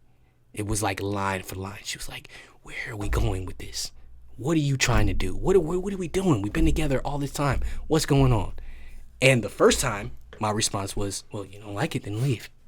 You know what I'm saying? I'm doing the best that I can do as a man.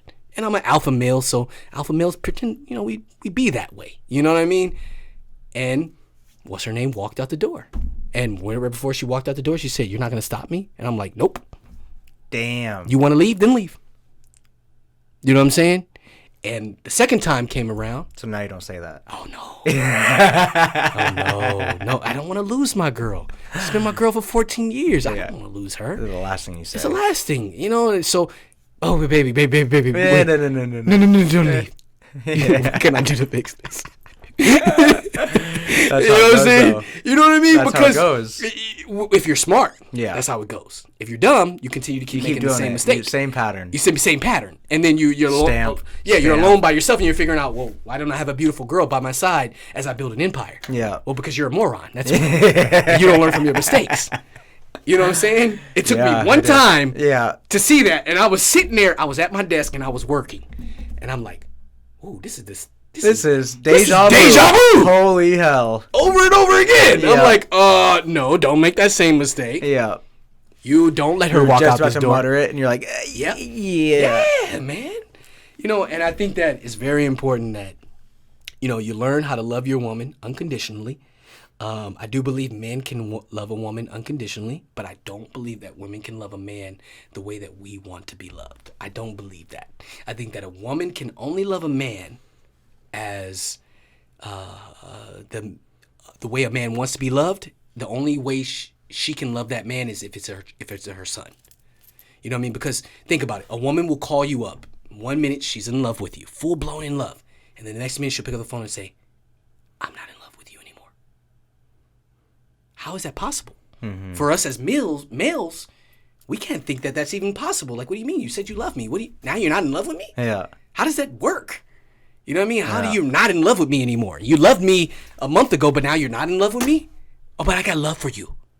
What does that mean? Well, I think that a lot of time women they're very crass to say that and think that. Mm-hmm. But then as time goes on, they're like, oh, right. The fuck did I do? Right. Yeah. And then they're eating ice cream, and then they're mad because they're breaking out because they ate ice cream. Yeah. And we're everything. And so I think that it's, but it's because the old, fable is that, women can turn off like a light switch. They can't. That's true. And they can. I agree, bro. Because I've never done that to an old chick. Me either. I've never been like, I'm out. Right. And ghost. Right. Ghost. I can't do it. There's no way. I'm kind of like, I don't care if she sees that I watch the story. I don't give a fuck. No shame.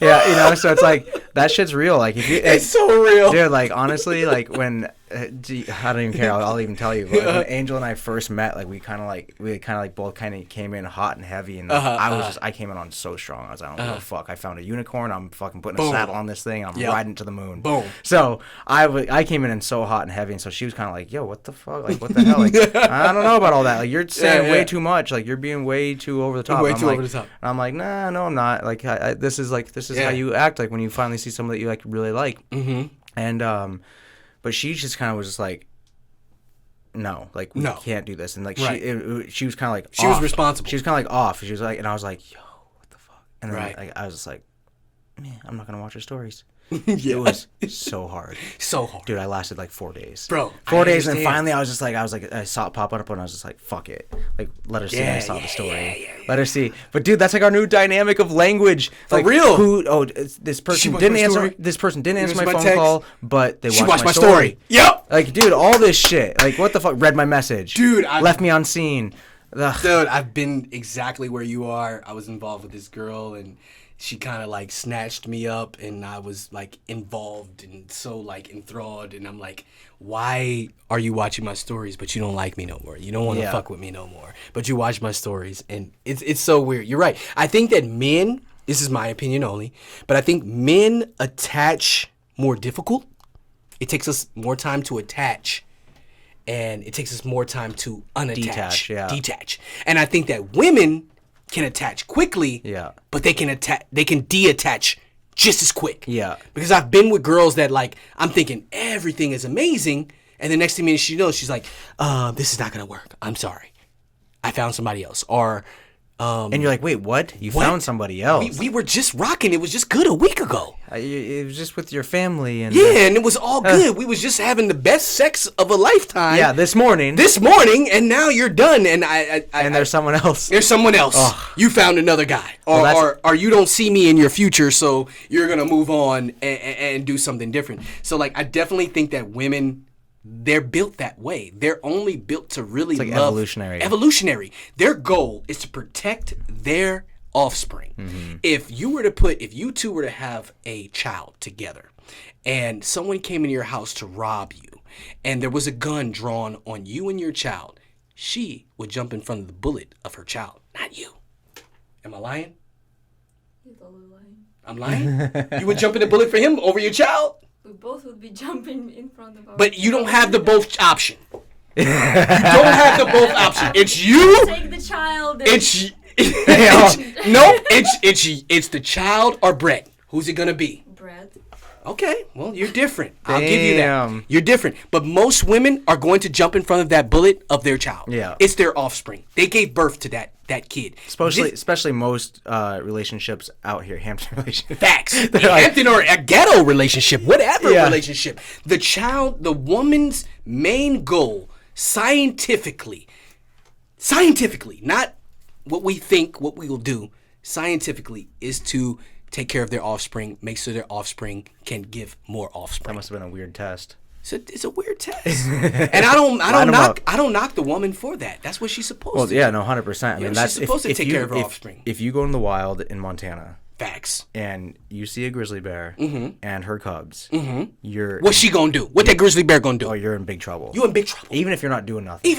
You're just there. You're just there, and you're just walking, enjoying the woods. That's why they call them mama bear. Yeah. Beware of the mama bear. You're in big trouble. That's her offspring. That's her generation. That's her, what we called earlier, dynasty. Mm-hmm. That's what's going to carry on the last name. Yeah. Forever. It's important. Yeah, it's definitely crazy. I mean, the motherly instincts are there's definitely something to that. Like, there's like in a magical sense. In a magical sense. Like, moms kind of know some weird shit. Like, I love moms. Yeah, same. They're the best. Like, when I first moved away, my mom, she'd call me all the time. And then as time went on, like, we kind of, not grown apart, but we just don't talk as much as we used to. And but it's funny, like, when I'll have something kind of like just going off, like, I always have shit going off. Like, there's kind of constant chaos, but... Of course. When there's like actual like meaningful chaos, it's like she kind of calls, and I'm like, out of nowhere. How did you know? The fuck is that? How'd you know? She's like, oh, I was just thinking about you, wondering what's going on. I'm like, oh, okay, that's weird. And it's like it's almost like she's like part of the same program. Bro, we shared emails a tube. You. We shared a tube from her to me. Yeah. To you to her. It's so weird. She knows. She can feel it. It's weird. She can feel when your heart's broken. When I'm too visual for that. Sometimes. I know, me too. But when a woman breaks our heart, our mom can feel it. Barely even share a straw now. Huh? I said her and I barely even share a straw now. Yeah, you gotta fix that, bro. Because if she passes away, you're gonna regret that. No, it's not like that. I'm just kidding. Cool. She's more like germ freak. Okay, she's like, oh, don't touch my glass. Because she's a Virgo. She's a Virgo, yeah. Yeah, she's a Virgo. Yeah. So knowing her sign definitely helps a lot. Oh, I've been getting into all the fucking things. I have too, bro. Angels, but I mean, I'm not into them, but I'm like, I hear and I listen, and you know, it's definitely interesting. Like, you know, Angel's very interested in, like, you know, in all the signs, and she knows all about them, and doing readings and birth charts, and I thought it was bullshit. Birth charts, readings, that shit all seems very bizarre. That shit is spot on, bro. I can't even lie. What's your moon sign? My moon sign is I think I'm an Aries. So my moon sign is Aries. So my rising is Aries, but I'm a Gemini. So yeah, I've been studying. I thought it was bullshit, BS. It's not BS. Well, we actually just met this guy up in Massachusetts who he had created a software that basically they compiled all of the information from all the top astrologists from around the world, and they basically, what they did is they would take all their information. So like when you Google Pisces and Capricorn, right, compatibility, right, it comes from somewhere. Definitely. And so what he had designed was basically that software that basically compiles all that information and then kind of gives like the consent, like basically just like gives you like the brief outline of whatever you are, and then also all the different things and the daily readings and the stuff. I love that. And it was fascinating to talk to him. He actually gave me this brainwave scan like headband mobile device. I wish I actually had it in here. That you wear, and it kind of like reads like your flow state. It reads your brainwaves and basically tries to kind of get you into like where you can like operate in alpha if you want to like operate in alpha or beta or theta or like whatever like the different like wavelengths that you want to operate in. It can actually read what you're doing, and then you can kind of meditate with this thing on, and you can kind of start to get like a sense of like what your activity is in your brain. Really bizarre. The reason I bring it up, obviously because he was telling us that he created that software and now he's creating this other software, but he had me do this meditation with the thing on for like 5 minutes, and basically what happens like when you actually get to like I think when you get into alpha flow state, it kind of like it senses it and it does like a little bird noise. Oh, that's dope. And it's playing rain sound, so it's like and then all of a sudden it's like if you get to alpha flow state. So you do a 5-minute thing, and so I'm like listening to the rain. All of a sudden he's like, all right, now try to get to meditative state. And all of a sudden it's like it just starts going off and like doing this bird like for like a while. And it's just, he's like, all right, don't get too excited. Sick. And so then like, and he's like, all right, now think of, like get your brain all crazy and think of something totally wild and different. And so I was like, okay, so I'm in my head, I'm just visualizing I'm in a F-16 and I'm at like 10,000 feet. Sick. And I just throw the yoke forward, just aiming down at the ground. And I'm meditating this, and all of a sudden it's like, sick. It's reading your brainwaves like real Sick. time, like on your phone. I love this shit. So, anyway, for me, I feel like I get to flow state fairly, not easily, but like I'm used to it. Like I do a lot of different activities that get me into flow state. Probably same for you with boxing. Definitely you start get into flow state. moving. Yep. That's flow. And so, a lot of this stuff, what I'm like realizing, like within like what you're doing is you're basically creating like new receptors in your brain by understanding some of these different things about yourself. So like it's almost kind of like you're looking at yourself in like fifth person, because you're reading this information that is very aligning, like, right? So it's like off Google, so like take it for face value. It's like for me, like whenever I read something off Google, I'm like already suspicious. Facts. Like I'm like, you let me go fact check that. Yeah. So it's like now we're doing like our birth charts and everything off Google. But I guess where I'm going with that is that it's like it became really interesting because it's like psychologically you're reading these things about yourself and you're trying to be like we're in this age of like trying to understand ourselves so much that like we're a lot of us are forgetting about the rest of the existence of the universe. That's like we're so fixated on why am I upset, why am I so sad, why am I yada yada yada. But at the end of the day, like I think that there's like real legs to this thing of like studying the brain, meditating, doing birth charts. I think you can't go wrong. It never says you are aggressive and you drive a lifted truck and you run people down and you smoke cigarettes 3 days a week, and that's you. If you're born on December 13th, you're that guy. You're that guy. It never says any shit like that. It gives you the positive. So like when you talk to like maybe older generation, they're kind of like, oh, she fucking listening to this, or do it. She read your birth chart, or all these girls. It's like we make fun of them for like, oh, it's when's your birthday? Like, well, guess what? That girl actually likes you. If she actually is asking about your moon sign, she actually first of all likes you. She might, yeah. She actually cares enough. Cares enough to know your birth sign. That's the first sign. Facts. So I found it like fascinating. I said this is the long way of me going around and asking you, like, do you meditate at all? Actually, like, do you actually ever sit there and close your eyes? Oh yes. Or do you ever find yourself meditating, doing other things? My meditation is in the shower. So I've tried meditation. I tried sitting in a quiet room and holding my hands and crossing my feet, and because I want to be more a spiritual being than anything, because I've seen the benefits of being spiritually happy. You know what I mean? For a long time in my life, I have not been happy. I've been disappointed in myself. Are you happy now? Oh, I'm definitely happy. How long you been happy for? I've been happy, I want to say 8 months. This last 8 months has been the most happiest time of my life. Dude, it's actually so funny. I'm on the same thing. You're on the same thing? I hate to even admit it's that recent, I know. I hate to admit it too. Because it's like I'm 30-something years old and I haven't found happiness. I am happy. Like I wake up and I am happy. Like I'm not like I don't get out of bed and I'm like fuck my life. Kick the cat. Right. No, none of that. Kick the cat. But like I there's definitely like I just don't like it's like nothing really felt like it's like I've done things but nothing quite fulfilled me. Yeah. And just nothing really is like tips it, and like even like meeting like people I've looked up to my whole life and doesn't make me happy. And it's like it almost made me sadder, honestly, that Facts. meeting Travis and like them. I was just like, God, these guys are fucking such savages, dude. Like I'm really like I'm here, but like these dudes are real savages. Yeah, it's Travis especially. Like and there's that if people want proof of alien life, him. Like I know he doesn't think he's like that special, but he is. He's special. He's a fucking legend. Special. I He's a probably legend. talked about him every fucking podcast at this point, but.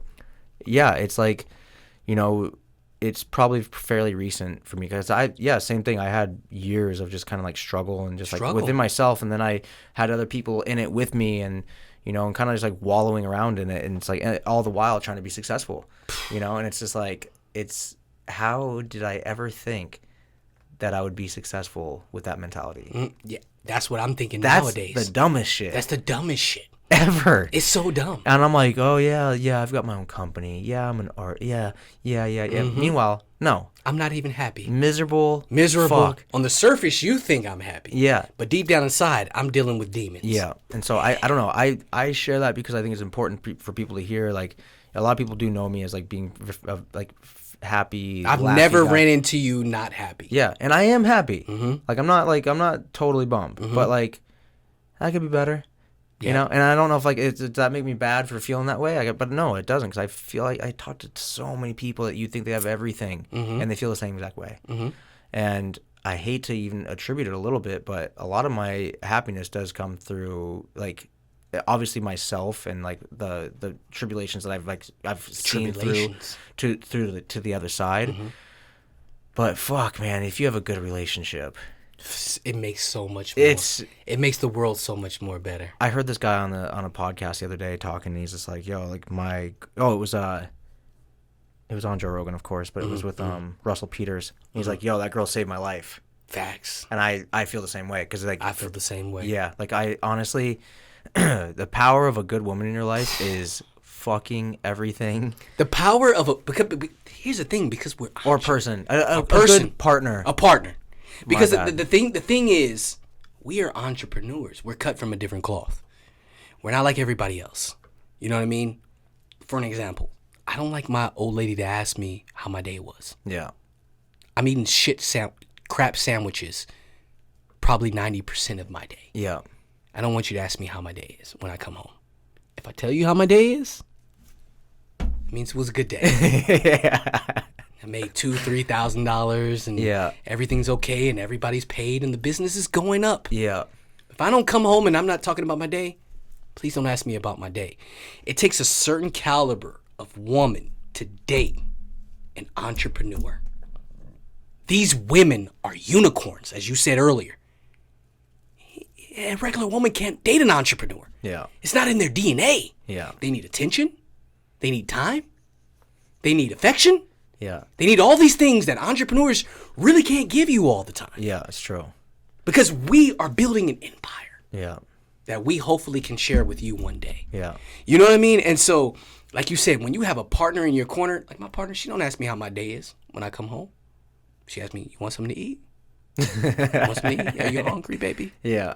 Can I feed you? Sure, baby, feed me. Yeah. You know what I'm saying? That means the world. Mm-hmm. Don't ask me how my day is if I ain't talk about it. That means today your man didn't ate a soup crap sandwich. He didn't ate a salami crap sandwich, and I didn't ate a nacho chili fries shit sandwich all day. And that's what it is. You know. Oh. Am I lying? Oh, I already know. Our days are few, far, and in between of victories. Yeah. Where there are more losses than victories. And that's the entrepreneur life. Oh, yeah. So when you say we have a partner, when you have a partner that's willing to back you and say, you know what? Don't worry, daddy. I'm going to be here even if you broke. Oh, daddy-o. Even if I got to give you some of my money from my job to help see your dreams become a reality. I know. Well, I was like, please. Most girls ain't like that. And I'm going to tell you, what most girls want, they want us when we're the finished product. Yeah. Yeah. When we're already successful. I swear to God, that was like a big thing in my head that I was when I was thinking about like when I was single. I was like, you know what is probably gonna happen? When I'm already successful. When I'm already successful, I'm gonna meet the girl. Then I can't really trust her. And then I'm gonna resent the fuck. I'm gonna out of her. resent that. I'm gonna resent her. Yeah. I'm like this. I'll never find somebody. I'll never find anybody. Yeah. I literally thought that. I posted that on my Instagram like 4 years ago. I think I said something along the lines of my worst fear is that I will die alone because I will find someone who only wants me after I've been successful. Yeah. And at that time, I wasn't with my girl. We had broke up at that time. Yeah. We weren't together. She was dating somebody else. I was dating other women. I think I was with Heather at that time. And I was saying that that's my worst fear. I feel like when I finally get successful, because I'm never going to quit chasing success. Yeah. I'm a man. And men, here's something that I want men to listen to who are listening to this podcast right now. You are a man, and you are between the ages of 18 and 38 years old. You should not be worried about women. You should worry about gathering resources and building your empire for the next generation that comes under you. But what if you're by the time they're 38 and they're out of shape and bald? They won't be out of shape. Okay, good. Think about that, bro. When you, I'm just trying to be devil's advocate. for I those understand. guys out there. I play devil's advocate all the time. For that 37-year-old that's out there listening to Yeah, this right yeah. now. I have a girl. She's really smart. She's really smart, and I always try to play devil's advocate with her because I love her intelligence and I love how to pick her brain. But at the end of the day, if you are like us, you're always going to be obsessed with learning, growing, and educating yourself. That is just the basis of a successful entrepreneur. Yeah. You will never be a successful entrepreneur if you're not learning, growing, and educating yourself. Yeah, it's true. The essence of life is growth for any entrepreneur. Or you just forget about being an entrepreneur. Go get a job, get your security check every single month, and be okay with that. Mm-hmm. Okay, so most men are going to continue to grow. Most men who are successful are in shape. Look at you. You're in shape. You don't work out a lot, but you're still How do you know? You're good enough shape. I don't know. I don't know if you work out a lot. Yeah, you said you know didn't. me. You said you know didn't. me. You said you haven't worked out in a while Yeah, I earlier go to the gym. in the interview. He does. He does? Okay, good. So you're working out. So you're working on your fitness. Good. And so most people who are striving for success are working on their fitness because they know that with fitness, the results that come from fitness are more than just physical. Yeah, it's true. They understand that. Yeah. They understand that this is mental game. I used to literally think, I know there's people out there that think this is the same thing. Mm-hmm. I used to literally think, I'd be like, you know what?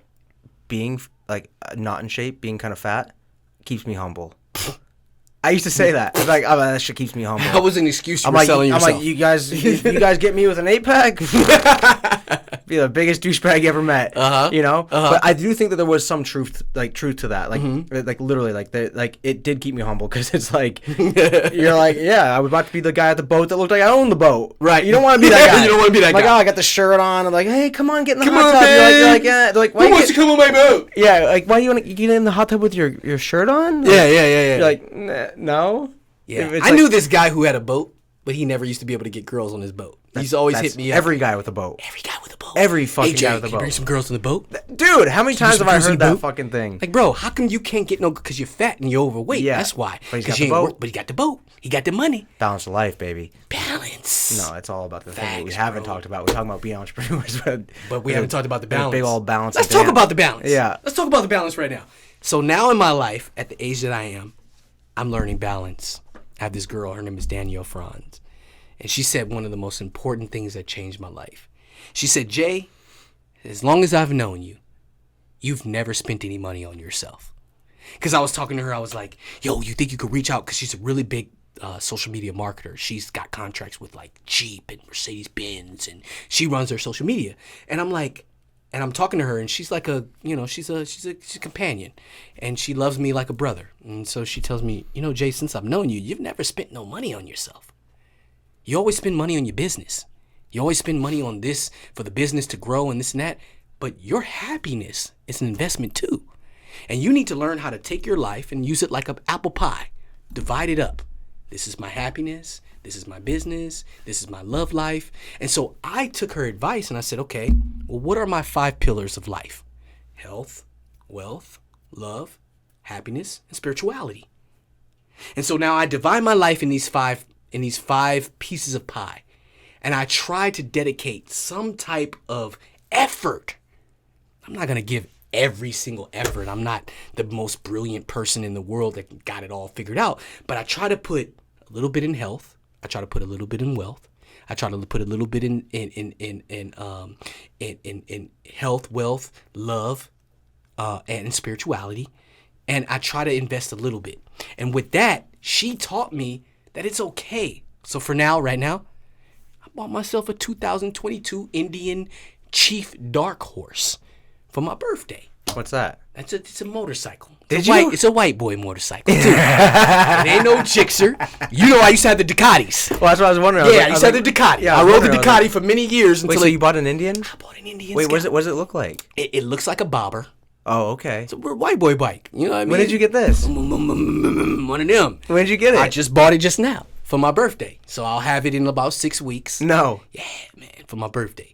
2022. It ain't even out yet. 2022 Indian Scout Bobber. And I bought Indian it. Scout. Indian Scout Bobber. Yeah. So I told myself, she's right. I've never invested in what would make me happy. I've only said, okay, every dollar's got to go back into the business. And if it doesn't go back in the business, then I got to spend it on my girlfriend. Yeah. And if it doesn't, I got to spend it on my other girlfriend. And if it doesn't, then I got to spend it on growing the business and put the money back in. But then what about my happiness? All right, guys, we had a little technical difficulty, and with the last part that we were left off, I think we were talking about the Jeep. I want to switch gears. So that I think we went on for a couple minutes about crypto. If you're a young person, you got $500. Where do you stick it? What do you do? How do you get a crypto wallet? Damn it, we already talked about all this. Okay, so if you want to go as simple and easy as possible, you would use Coinbase, or you would use a platform called Robinhood. Yep. These platforms provide you the ability to invest in certain cryptocurrencies. Yep. Or technologies. I like to think of cryptocurrency as, a lot of people think of like, oh, I'm buying a coin. But it's not really a coin. Right. You're buying the technology that you believe will revolutionize our future. So you can invest in Coinbase, or you can invest in Robinhood. You can get That's to get your crypto wallet. To get your crypto wallet. There are tons of crypto wallets. Those crypto wallets are centralized, which means you have to put your ID in there, and you have to put your social security number in there, and you possibly could be paying taxes. Or you can use a decentralized wallet, which would be like a MetaMask. That's a decentralized wallet, which you're just a number. Your number could be, if I'm Jay, my number is 005522223337. Right. You know what I mean? And there's no way for the government to track what I'm doing in that wallet. So I may never ever have to pay taxes on those gains that I get. So you have two options. You have centralized, where you're letting the government know your profits and what you're making in the cryptocurrency market. And then you have decentralized, where the government doesn't know jack diddly squat on what you're doing. And that's where NFTs come in. Yeah, NFTs for sure. You want to be decentralized, but you can also be centralized too. But definitely, you probably have to be decentralized to do NFTs. You're correct. Yeah. You need a MetaMask wallet to do your to sell your non-fungible tokens for your art pieces, such as this one right here, or anything collector's items and so on and so forth. If you have $500, I would say the best bet would be, and I'm not a financial advisor, so don't try to sue your boy. But You didn't have this tone last time. Yeah, I did. But I thought about it. Yeah, I knew it. It's a well thought out version. I have to. He's like 100 here. 100 Yeah. You know what I'm saying? So I gotta definitely cover my tracks and make sure that I say I'm not a financial advisor. And but if you want to take my advice, definitely Ethereum. Definitely get you some Bitcoin. Definitely get you some Polkadot. Definitely get you some Cardano, and definitely get you some Chainlink. Those are the 5. You can spend 100 here, 100 there, 100 there, $500. Put them all there and sit and wait for 90 days and see, don't your money increase? Yeah. Because right now, what your money's doing is sitting in your bank account, and you're making 0.000.1% on your savings. Yeah. Okay, that's not any revenue. And you can pull this money whenever you want. You can pull this money whenever you want. You can take your gains whenever you want. Do they have a card that you can just like use out of that account? Well, what happens is they stream your account with your bank account.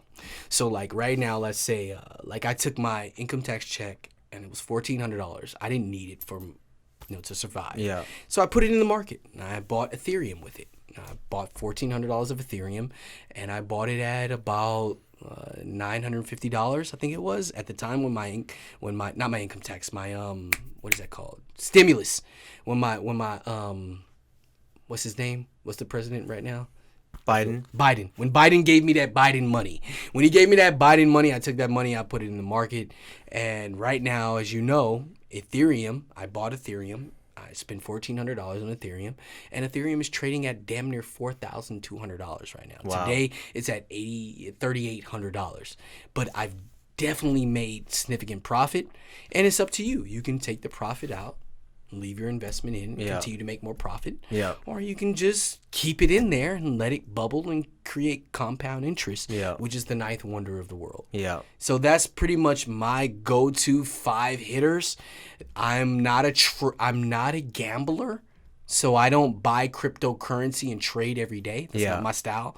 I'm the kind of guy that I believe in the technology. I'm going to invest in it, and I'm going to dollar cost average every time I get a paycheck. So dollar cost average in layman's terms means every single week when I get my paycheck, I spend about $250 on investments so I can secure a life of not having to work for my finances. Yeah. So I can live what they call mailbox money. So I can have that type of financial freedom where I have passive income coming into my bank account every single month off of my assets. Yeah. So dollar cost averaging is every single week I take $250, I put it in my crypto wallet. It sits in my wallet in a USDTC account. So it sits there in an account that's represented as the dollar. So let's say I had $500. I take $500, or let's just say $250. I take $250. I put it in the crypto wallet, and I let it sit. So you don't even need 500 for you those listening. No. You said 250. $250 a week. Because that's what I hear from a lot of people. It's like they don't know that they can get in the game. Bro, they can get in the game with $50. Yeah. My first crypto buy was $100 of Bitcoin. I bought $100 of Bitcoin at, I think it was like $6,000. Bitcoin is popping it right now at 50,000 right now. It's at 50,000. Jesus. I bought it when it was like I remember when it was 8,000. 1,800. Oh, I remember that too. God. Bro, I remember when it was 400. Yeah. I remember when it was 300. You know what I mean? I was using it for other reasons. I wasn't using it for the reasons that I should have been using it for. I was on Silk Road and doing things like that. But I was using, I wish I could have used it. I wish I would have held on to my Bitcoin. Like I was supposed to. But Bitcoin is trading at $50,000 today. It's taking a major hit. It was just up at $60,000. And you just have to be familiar. Didn't something just happen? Yeah. Elon Musk opened his big old mouth and said he doesn't want to buy any more Bitcoin because it's bad on the environment and energy. So the market dropped significantly. And I think it's quite impressive. Wait, so he raised it and now he's dropped it? He raised it and now he dropped it. So someone talked to him. At the end of the day, I don't really know where Elon Musk's mind is at. I don't know if he's playing the smart role where he's like, I'm going to use my power to drop the Bitcoin and buy my Bitcoin at 50,000 instead of 65,000. So he's saving 15,000 per Bitcoin. Because that's what they do. They pump the market, then they say something bad about it. And when they say something bad about the market, then the people who don't have diamond hands that believe in the technology. So now is the time to buy. Now is the time to buy. You heard it here.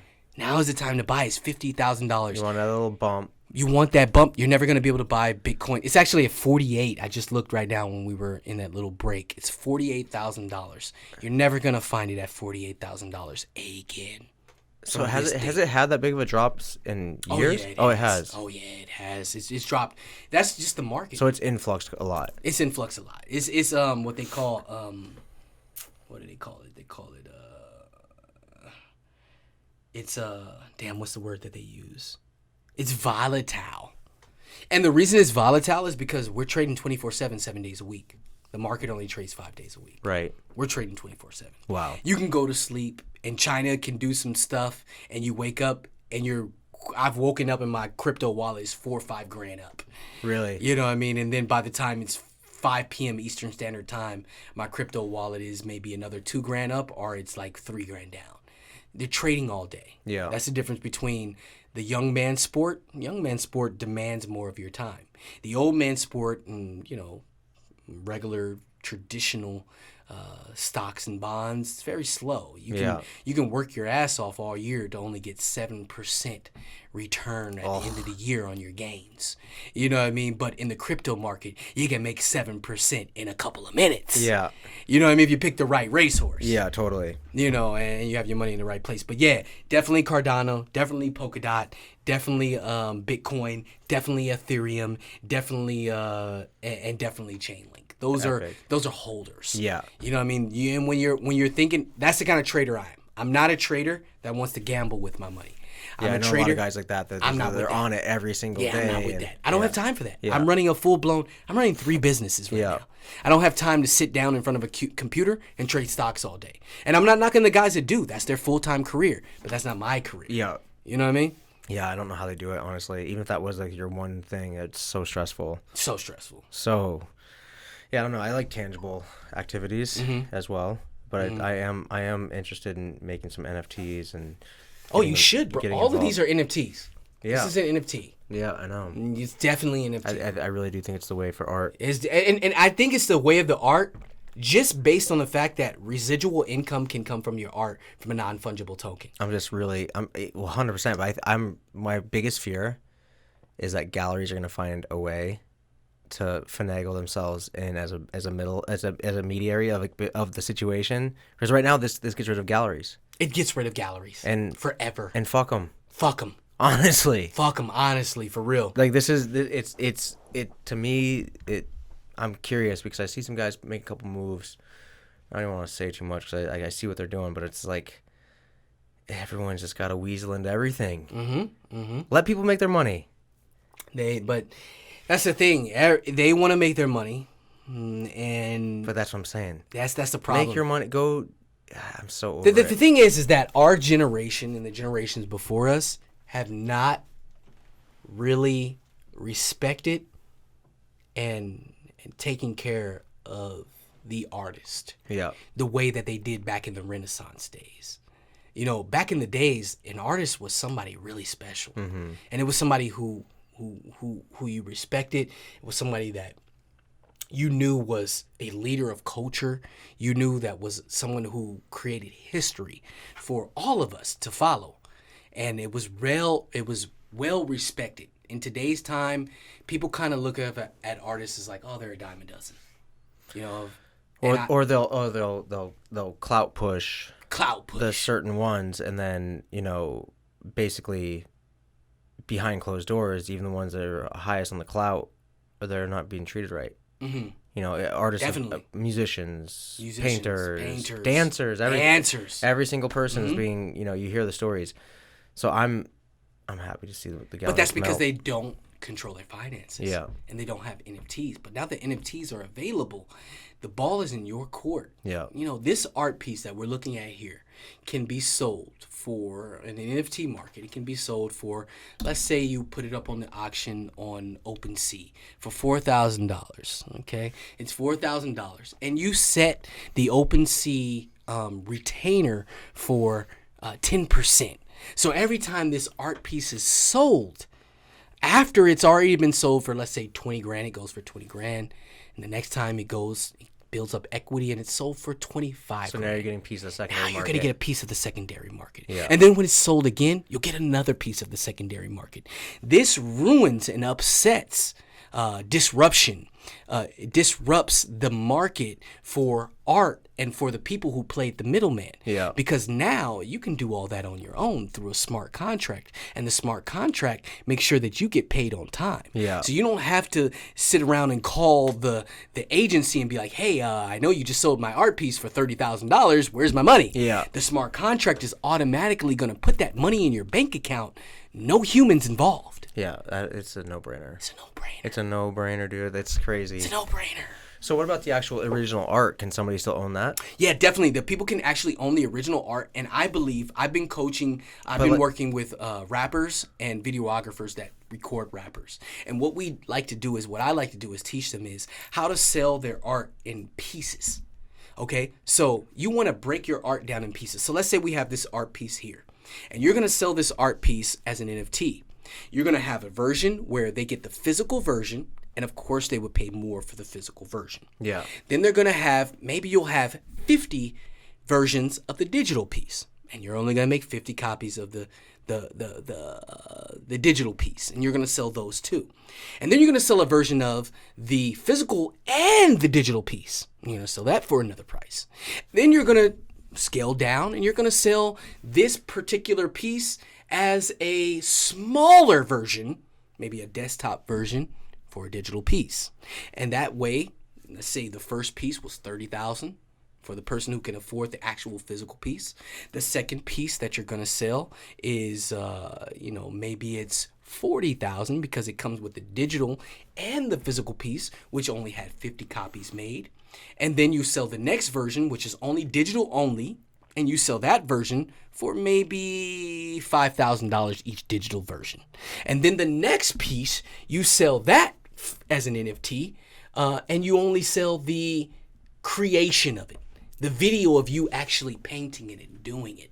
And you sell that for a piece that's maybe $15, so that the next person can afford to buy your art, who supports you and likes you and admires you and loves what you do, but they can't afford to spend 40 grand. So how are people finding this on the OpenSea, let's say? Is there just you're just scrolling through? Yeah, you go art? through OpenSea and you type in your artist name. That's where you have to put in your work and create the buzz. You know what I mean? So is it like an Instagram? So you can basically go on there and create hashtags? Facts. They have hashtags and everything? Hashtags, so yeah. modern art. And Modern you're art. in there with all the shit. Yep, and if you go into the search bar and you type in Brett Loving, your art will come up right away. If you're an art piece that people are viewing a lot, they'll put you on the front page, and you know how the game goes. Yeah, so if it's you like reach out to Instagram them with actual money involved. with actual money involved. If you reach out to OpenSea and say, hey, I want you to market my art, they're going to be like, okay, well, you're going to have to pay us X, Y, and Z, and we'll put you on the Explore page where you show up as the first 10 people of your art, and more people are going to see. So you can call them up and have that. Oh, definitely. Oh, this is a no-brainer. No-brainer, bro. This time that we're living in is a revolutionary time for all people who are artists. All artists have been getting the crap stick, the end of the crap stick, because people have come before them and they know the game better than them. Yeah. You know what I mean? And like I know, artists don't really care about the money and this and that. Yeah. They care that their art is out and they're influencing and inspiring other people. Mm-hmm. That's what they care about. Yeah. Yeah, that's what all artists care about. If you're a real artist, you're not really concerned about the money you make. You paint because you love painting. Yeah. You're not painting because you need to make a living. Yeah. You know what I mean? But the people who are in the industry right now have been taking advantage of you guys because they know you love to do what you do. Yeah. It's just like the fitness industry. Yeah. The fitness industry is so upside down. Trainers make little to no money because they know that personal trainers love what they do. Yeah. They love that they help people. They love that they get their clients results. So they turn around and hand them $30 or $40 to teach a class, and they're like, we're good, right? we're good, right? You're doing what you love. I'm getting my money while the class is making $400. So, you got 10 people in your class. They're charging $40 a piece. The class is making $400. Then you turn around and hand you $40. Yeah. We're cool. We're cool, right? It's okay. That's the same that's going on with art right now. Yeah. But now those days are over because you can put your own art on a website and then you can make not only passive income, but residual income for the rest of your life. Now, let's say, unfortunately, Brett dies and you have 2 or 3 kids. Guess who will get the royalties from all your art? Them. Kids. Yeah, because right now you get no piece of the secondary market. Get no piece of the It's secondary crazy. market. The people, the art galleries sell your art and they may auction it off. This art piece may go for $100,000. They bought it from you for 30, and then they make 3, 4, 40, 50, 60, 70, 80, 90, 100. They make 70,000. So I was right. They make 70,000 off of you, but you don't see any of that residual. You don't see any of that. Yeah. But if you do an NFT, well, now you're going to see 10%. Yeah. Yeah, I mean, I honestly, I can't believe I've been not just pulling the trigger on doing this. Cause, Bang! You got to pull the trigger, bro. Yeah, it's so true. I'm glad that you actually came, because I was hoping that we'd kind of have this conversation about some of this stuff, because I've had a lot of people like, dude, why don't you turn your art into NFTs? And I'm like, I've been talking about doing it for a couple weeks now. And it's just one of those things, you just got to pull the trigger, and just do it. It's funny because, I was actually thinking last year during like COVID, like, what is, and then this has obviously been going on longer than that, but kind of became more mainstream like last year this time, I would say, for people actually knowing what's going on.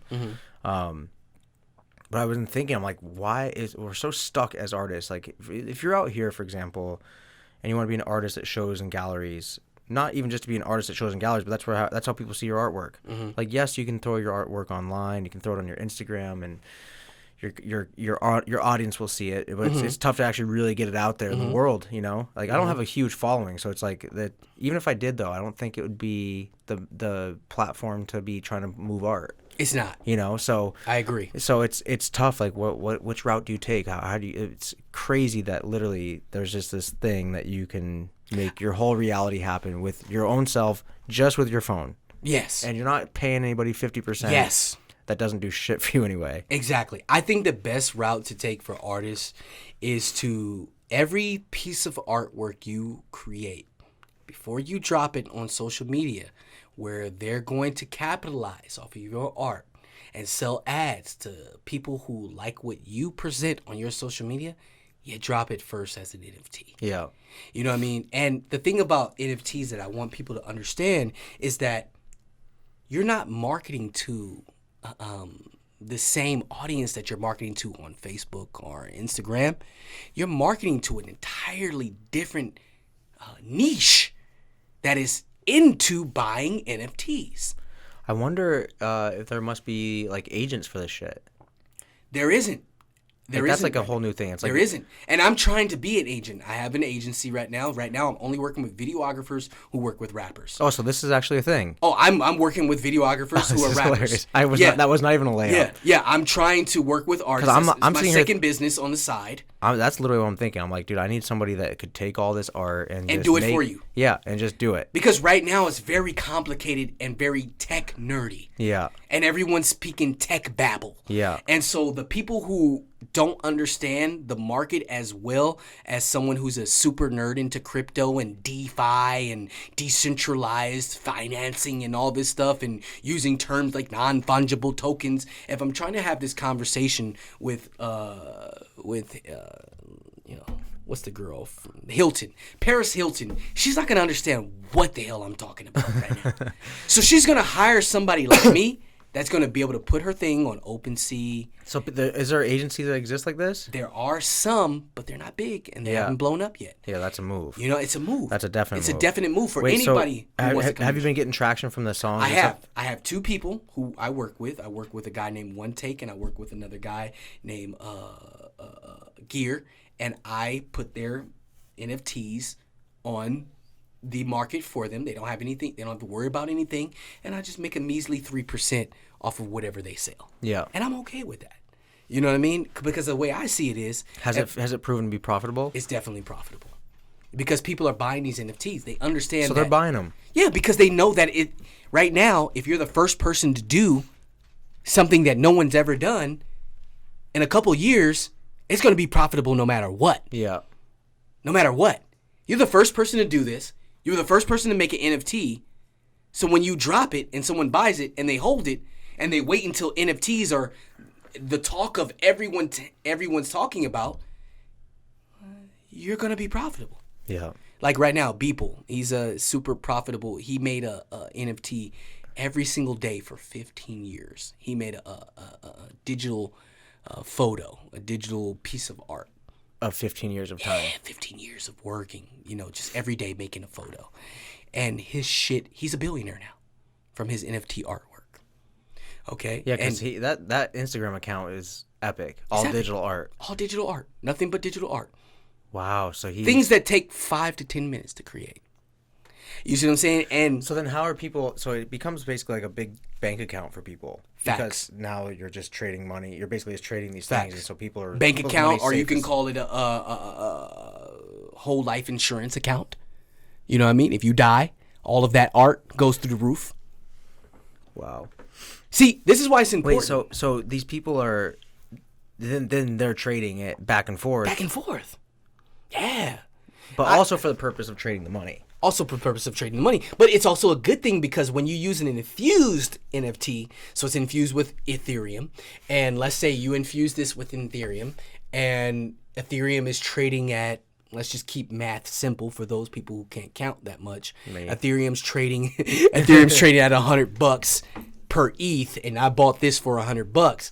But then 5 months later, Ethereum's trading at $1,000. My art piece is now worth $1,000, and I can put it on the market. So can you just infuse any of it? Yeah, you can infuse the art. It's like a click. You just click. Oh. I want to infuse this. I want to infuse it. I want to make sure that it's the price. But there's also a risk. There's a downside because if you infuse it and Ethereum drops, your art piece ain't worth jack diddly squat. Whole new world. Whole new world, bro. Dude, for what artists. the fuck? This will be the renaissance for all artists that create art. They will make all the money their heart has ever desired. So I need to be putting this stuff on OpenSea. You have to, bro. You have to. What the hell? Why'd you tell me? I don't know. I'm telling you now. Okay. Dude, that's epic. Mm-hmm. God, I would love to just do that. Mm-hmm. Telling you, I wish I knew. I wish I knew how to make art. Right now, I have an NFT. I'm working with this young lady. She's in Italy right now. She's an artist, and she's upcoming. And I made a hip hop NFT with her. With I got some artists on there. She painted a photo of Bobby Shmurda and Rowdy Rebel and Favi Foreign, a couple of guys from Brooklyn that are doing major things for the community and major things in the industry. And I created the NFT. She created the art piece. I reached out to a DJ Danger. DJ Danger set up the mixtape. So he created a mixtape, and I'm going to break it up in layers and sell the entire thing. So the way it'll look is you can buy the complete package. I'll auction off the complete package. You get the mixtape, you get the NFT art piece, you get the the actual physical art piece that she created, which is only one, and I'll auction that off for as high as it goes before Bobby Shmurda, who just came home from prison, drops his first, which is crazy. He'll drop his first album, and you'll have his first NFT. If you don't want to buy the entire package and spend the big money, okay, we'll break it up in pieces. I'll sell you the digital version of the art piece. Now you own the digital version. Are you gonna infuse it? I'm definitely gonna infuse it. With what? Ethereum, because I believe that Ethereum will be the next source of payment that we'll all use as a community. Like credit card companies that have those little swiping devices. Just tap your phone. Yeah, it's inevitable. Yeah. That's crazy, man. It's inevitable. No, I love that. I love that there's a new thing to pay attention to. Definitely. It's actually kind of exciting. Definitely. Well, what do you where do you want to go? Like, I mean, how long have we been going here?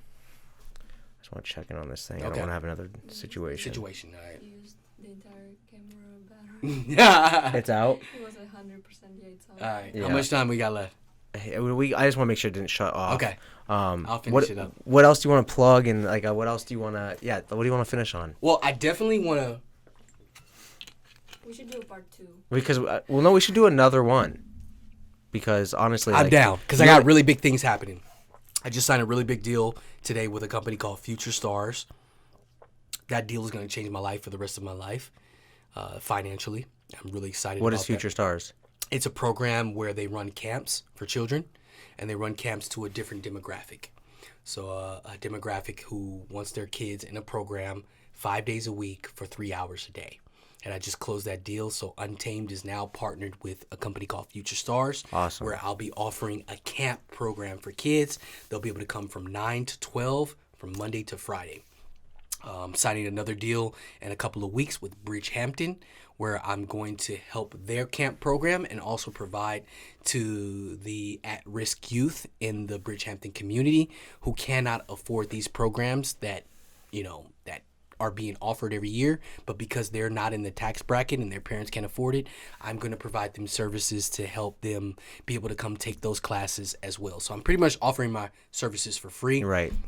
And Just pretty much, if I could give anybody advice, is the best advice that was given to me is to have a team. A team is so important. Like you said, you were a lone wolf for a long time, but you ain't one no more. Yeah. You know what I mean? And neither am I. I have a team. Although it may seem like I'm handling business in leaps and bounds and my future is looking bright, it's only because I'm standing on the shoulders of giants. Yeah. There is a full team behind me. The clothes you see, the sweater that I have on, I didn't design it. I played a small role in it, but I wasn't the one that pressed it. I wasn't the one that put the. In fact, it was Victoria. She was the one that went into we call it a sweatshop. We laugh about it and call it the sweatshop. But she was the one that was down there pressing it up and putting the logo on. Oh, she's actually doing it. She's actually doing it. She's actually yeah, we have the press and all that. You know, she bought the press and, you know, I have a team behind me. Yeah. You are not going to make it in business without a team, bro. You will not make it by yourself. You will not make it by yourself. It's impossible. You're going to get to a certain level. You might crack 90,000. You might crack 50,000. You might crack 60. But when you get to 100, 200, 300,000, you're not cracking that without a team. No. It's impossible. No. It's impossible. And I'm ever so grateful. There are more people. I have someone on my schedule, booking my appointments. I have someone taking care of proposals and business things and making sure that the money is coming to the business the right way. I have a business consultant that's guiding me, making sure that I'm charging the right prices, running my Facebook ads to people, getting my content in front of people. I have a videographer who's on the team, who's constantly shooting content to keep me in front of my audience. I have sales team. I have the team that I'm working with at the SYS at the front desk that makes sure that my marketing is being taken care of and that they're selling my program and know everything about me. It's impossible to move without a team. Yeah. Places where I keep my GymBoxx when I'm not using it. It's at Kiki's house. She's holding me down, keeping it at her house. I pull up at 4 a.m. and make a bunch of noise and hook up and take the GymBoxx, and she's okay with that. Yeah.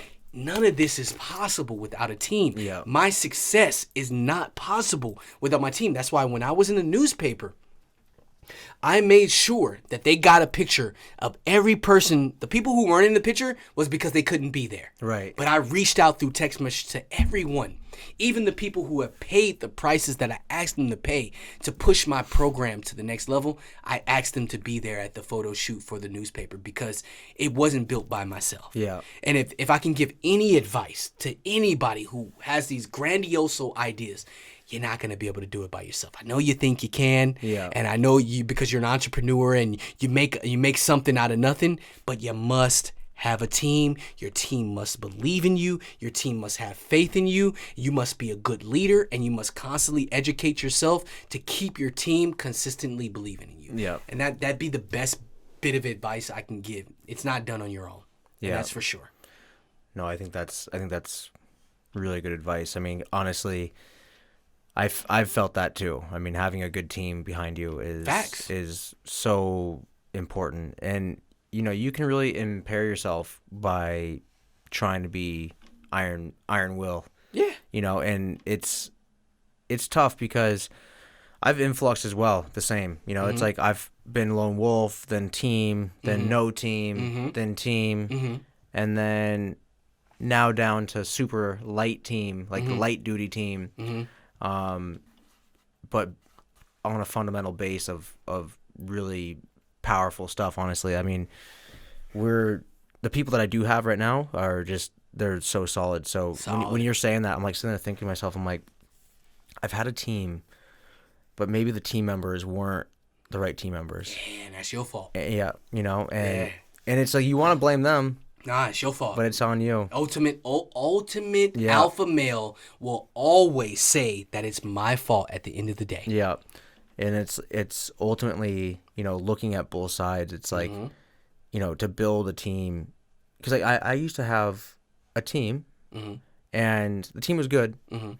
But I'm realizing that there's another layer or level to team. And, you know, there's sometimes you think you have team and you think you're building with people that are on your team, but they're not. They're not. And yeah, man, I think that's really important because like right now the team's light on my side. Team's light, but the team is probably never been more impactful. you know, and that's been, so they're efficient. Yeah. But I don't disregard that the collective of where I even am right now has been a team that maybe is no longer here. But taught you valuable lessons. Taught me a lot of valuable lessons, executed things, was there ultimately, you know? And so, yeah, I think it's all about team. You know, it's, I've argued with a lot of like younger guys because I kind of take it upon myself to kind of like not help people. I just like, I'm willing to talk shit out, you know, like, oh, you're starting a business, like, tell me all the what you got going on. Like, this is how you mitigate that, or what have you. But a lot of people, they get in their head that they're gonna do it all themselves. I thought that too. Yeah, and I did too.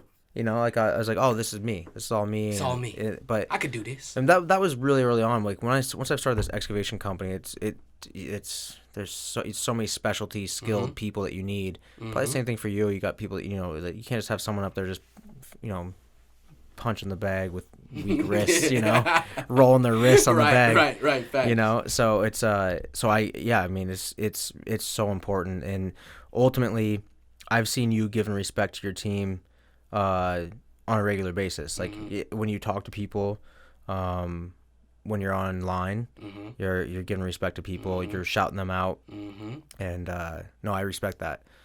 And I know other people that like know you, that like, you know, people like that we know like in between each other, and you've always given credit to them too.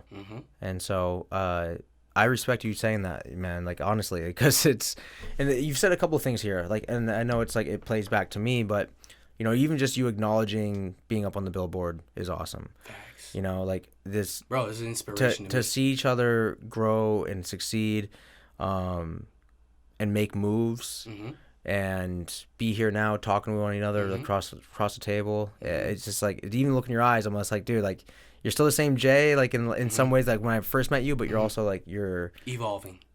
Yeah, but you're more refined.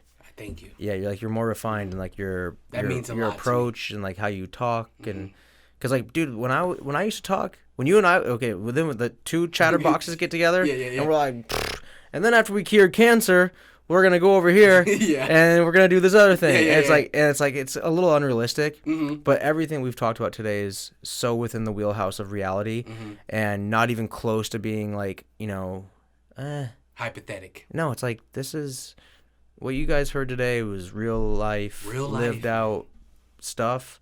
You're looking at two people that have probably, when they were in their younger early 20s, wished they were at the spot that they're at right now. All facts. You know what I mean? And we're on our way to where we're going, hopefully, you know? Hopefully. And yeah, man.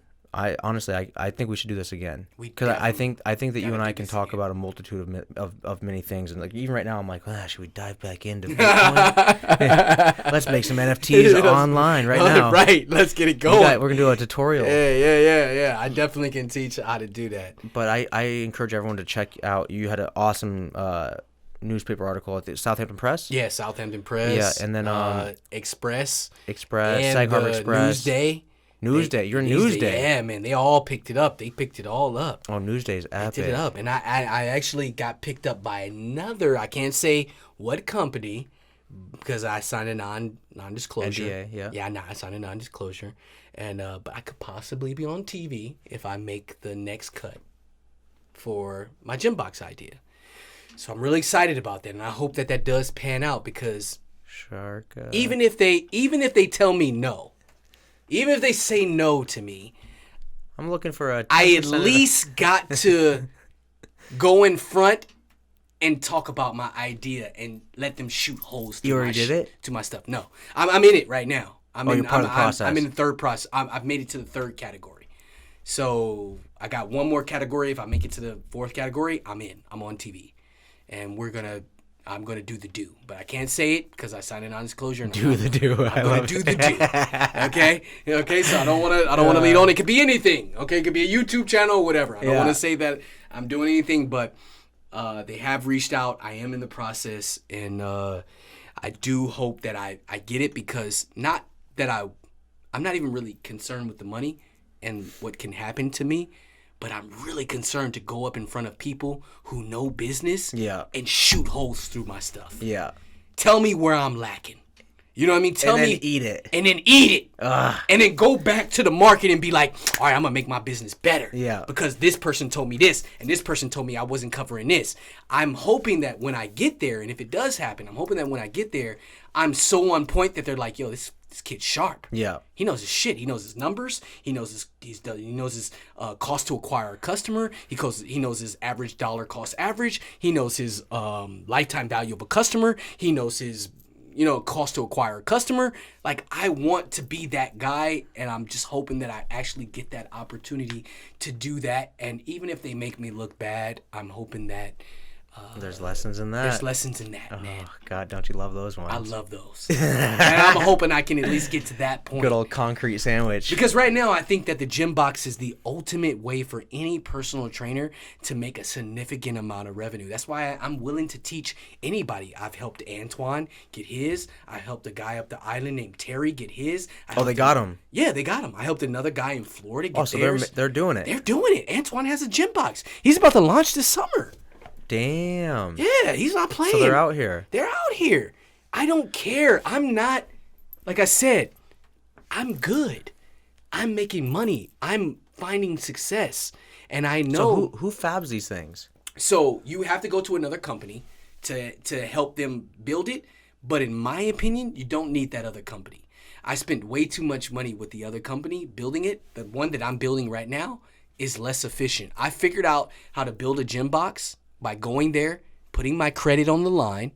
I pay $150 something a month for a GymBoxx, for a trailer. Then I build it myself. Yeah. See what I'm saying? My first GymBoxx, I spent $60K on it. Damn. Yeah. For that box? For that box. But I made it all back. Yeah. That's what really matters. But you know what I mean? but you think you could fab that up? Think. Well, you know some I dudes. I know what I need. Yeah, why wouldn't you? The problem is when I first got the GymBoxx, I thought I needed this. I thought I needed that. I thought I needed this. I thought I needed that. But you didn't. But after taking it to the market, I know exactly what I actually need. Yeah.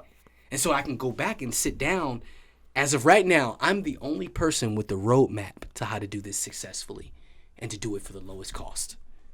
I'm the only person because no one else has put in the work. Yeah. No one else has put up $60K to run a business. $60K is not a lot compared to an average gym. If you want to own an average gym, you're going to spend $250,000. Easy. And you ain't even going to have the flyest stuff. No. You know what I mean? You're going to have some okay stuff. No pec deck. No pec deck, no amazing squat rack, no awesome vibrating juicy, floor, nothing. You're not having none of that. You got the basic fundamentals. Pull-up bars. Better kick out some AstroTurf and call it a day. Exactly. AstroTurf and call it a day. Yeah. Couple of dumbbells and kettlebells, and you spend $200,000. The shit is not, it's not cheap. It's not cheap to own a gym. But a GymBoxx? All the stuff you have is very quality. All the bags, all the attachments, everything's really Bro, nice. I can get somebody set up with a GymBoxx right now, and they wouldn't have to spend no less than $6,000. Whole gig. Yeah, I made back $60,000 in 8 months. Wow. On one box. I've only been open. GymBoxx has only been relevant 8 months. Yeah. That's amazing. And I'm already on my second one. Already bought a second vehicle to build the second one. Yeah. I'm on my second one. I have a second location in Bridgehampton already set up. I'm not playing no games. And So you're training tomorrow? Huh? You're training tomorrow? I'm training tomorrow. What time do you start? What's tomorrow? Friday. It's my day off. I'm not training tomorrow. I'm training at my gym with my coach at No great. Limits Gym. Awesome. I'm training with Coach Rick. You know what I mean? On my days off, I tend to like to spend all my time training with a coach who's going to invest in me, and then I'm going to take what he gives to me, and then I'm going to go back and give it to my ladies and give it to my people who are in my program. But right now, I have cracked the code of someone to not spend $60,000 like I did and make all the, I want to say dumb mistakes, but I'm a revolutionary. I'm going to make dumb mistakes. Yeah. But now I can get them that same setup that I did for like $6K. Damn. I know, bro. It's ridiculous. It's ridiculous. So as soon as I set the trend, that's why I have the YouTube channel, because I want to share my knowledge with other people. I want to provide what we talked about earlier, value. The more value I can provide to other people to get them set up with their own GymBoxx, that's going to make my life complete. And the next person, Antoine or Jessica or Keith up the island who has a GymBoxx, or my friend in Florida who I've been coaching on having a GymBoxx, these people will show up at my funeral and they will say things that matter about me to Yeah. my kids. And my kids will want to grow up and be better people like I was. When I heard about my grandfather, I wanted to be a better person. I didn't want to be the same person that I was. Yeah. I wanted to step into my grandfather's shoes and fulfill his legacy of helping people and being compassionate and being there for people. And I think that same thing will happen to other people who I help get their GymBoxx. I'm not operating from a place of scarcity. I'm operating from a place of abundance. I know that out here, I can't service all these rich people. She can. Antoine can. Keith can. Marcus can. Another woman from Shelter Island who I'm coaching right now, she can. I can't get all the money, bro. Yeah. I can't be everywhere at once. I'm not operating from scarcity. I know wealth is in abundance. We live in a community where people have $1 million homes that they pay thousands of dollars for a month, and they only live in them 3 months out of the year. Yeah. No, dude, I think it's... I think you're bringing a lot of value to the table. Have to. I mean, I'm stoked to see... The funeral challenge. Is that what it is? That's what it is, man. That's your mantra? That's my mantra. My funeral challenge. How many people going to be at my funeral? Yeah.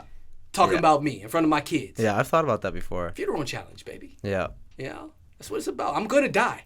No matter what. It may be next year, maybe this year. Well, maybe we'll invent something. You don't have to. Yeah, and I won't have to. Maybe I can live forever. Damn, that's eternal what I'm talking life. about. That's what I'm talking about. I love eternal life. If I could just stay this age forever, I'd be great. You know, I would be too. 30, like 35 for the rest of my life, I'm cool with that. Remember age. when you only wanted to be 21 when you were young? You're like, if I could just drink legally. Yeah, it'd be 21. Go out there and to hang the out with bar, the the boys. club. Yeah. Yeah. I'm good Drive. with 34. 34 is Yeah. a perfect age. Yeah. 33 is the God year, the Jesus year, where you like get this awakening, where you understand what you should be doing and where your life is going. 34, you're like, okay, I got to figure it out. That's what's happening, bro. I'm 33. You're God 33. damn. That's the God year. I got That's the why light. it's all falling into place, I got man. the light. You got the light. I love it. This is your year right now to figure out how you're going to make an impact on the world and how you're going to shape the world in Brett Loving's own image. Yeah. Yeah. No, dude. I feel it right now, for sure. I'm glad you feel it. You should feel it. No, I feel And if you don't feel it at 33, you done something wrong, and you better go find it. Yeah. Little spirit quest. Facts. Well, Jay, where can everyone find you? Like, let's plug all your socials. Let's get your website. I'm Surreal J. You can find my link in my description. Surreal J. And I'll- SurrealJay on Instagram, and I'm there. And you'll be able to find every link you need to find about me in the description. Yep, and I'll plug you too on my Plug Insta. me. We'll put the link in the bio, the whole gig. But dude, I'm so stoked to actually sit down and actually have done this and had a convo with you. Yeah. And I really do think we should do this again. Definitely. I think we have plenty of stuff to talk about. I honestly think we can probably do a whole thing on crypto. Oh, I love that. At some point. But dude, again. After the summer, let's work after the summer. Because the reason I didn't reach out to you right away when we wanted to do it is because Well, you had to build. I had to build. I had so many things upcoming, and I didn't want them to fall through before I had this podcast. Yeah. And now that they're all coming through, one after another. Now you can talk to them about them like they're real. Exactly. Yeah. I'm not telling no BS on here. You know what I mean? No, I respect that. Yeah. Thank you. Dude, congratulations on everything you, you're doing. Thank you. And dude, much love, honestly. Like I'm Thank you, stoked bro. we finally did this. Thank you. Let's do it again. Let's do it again. All right, brother. Thank you.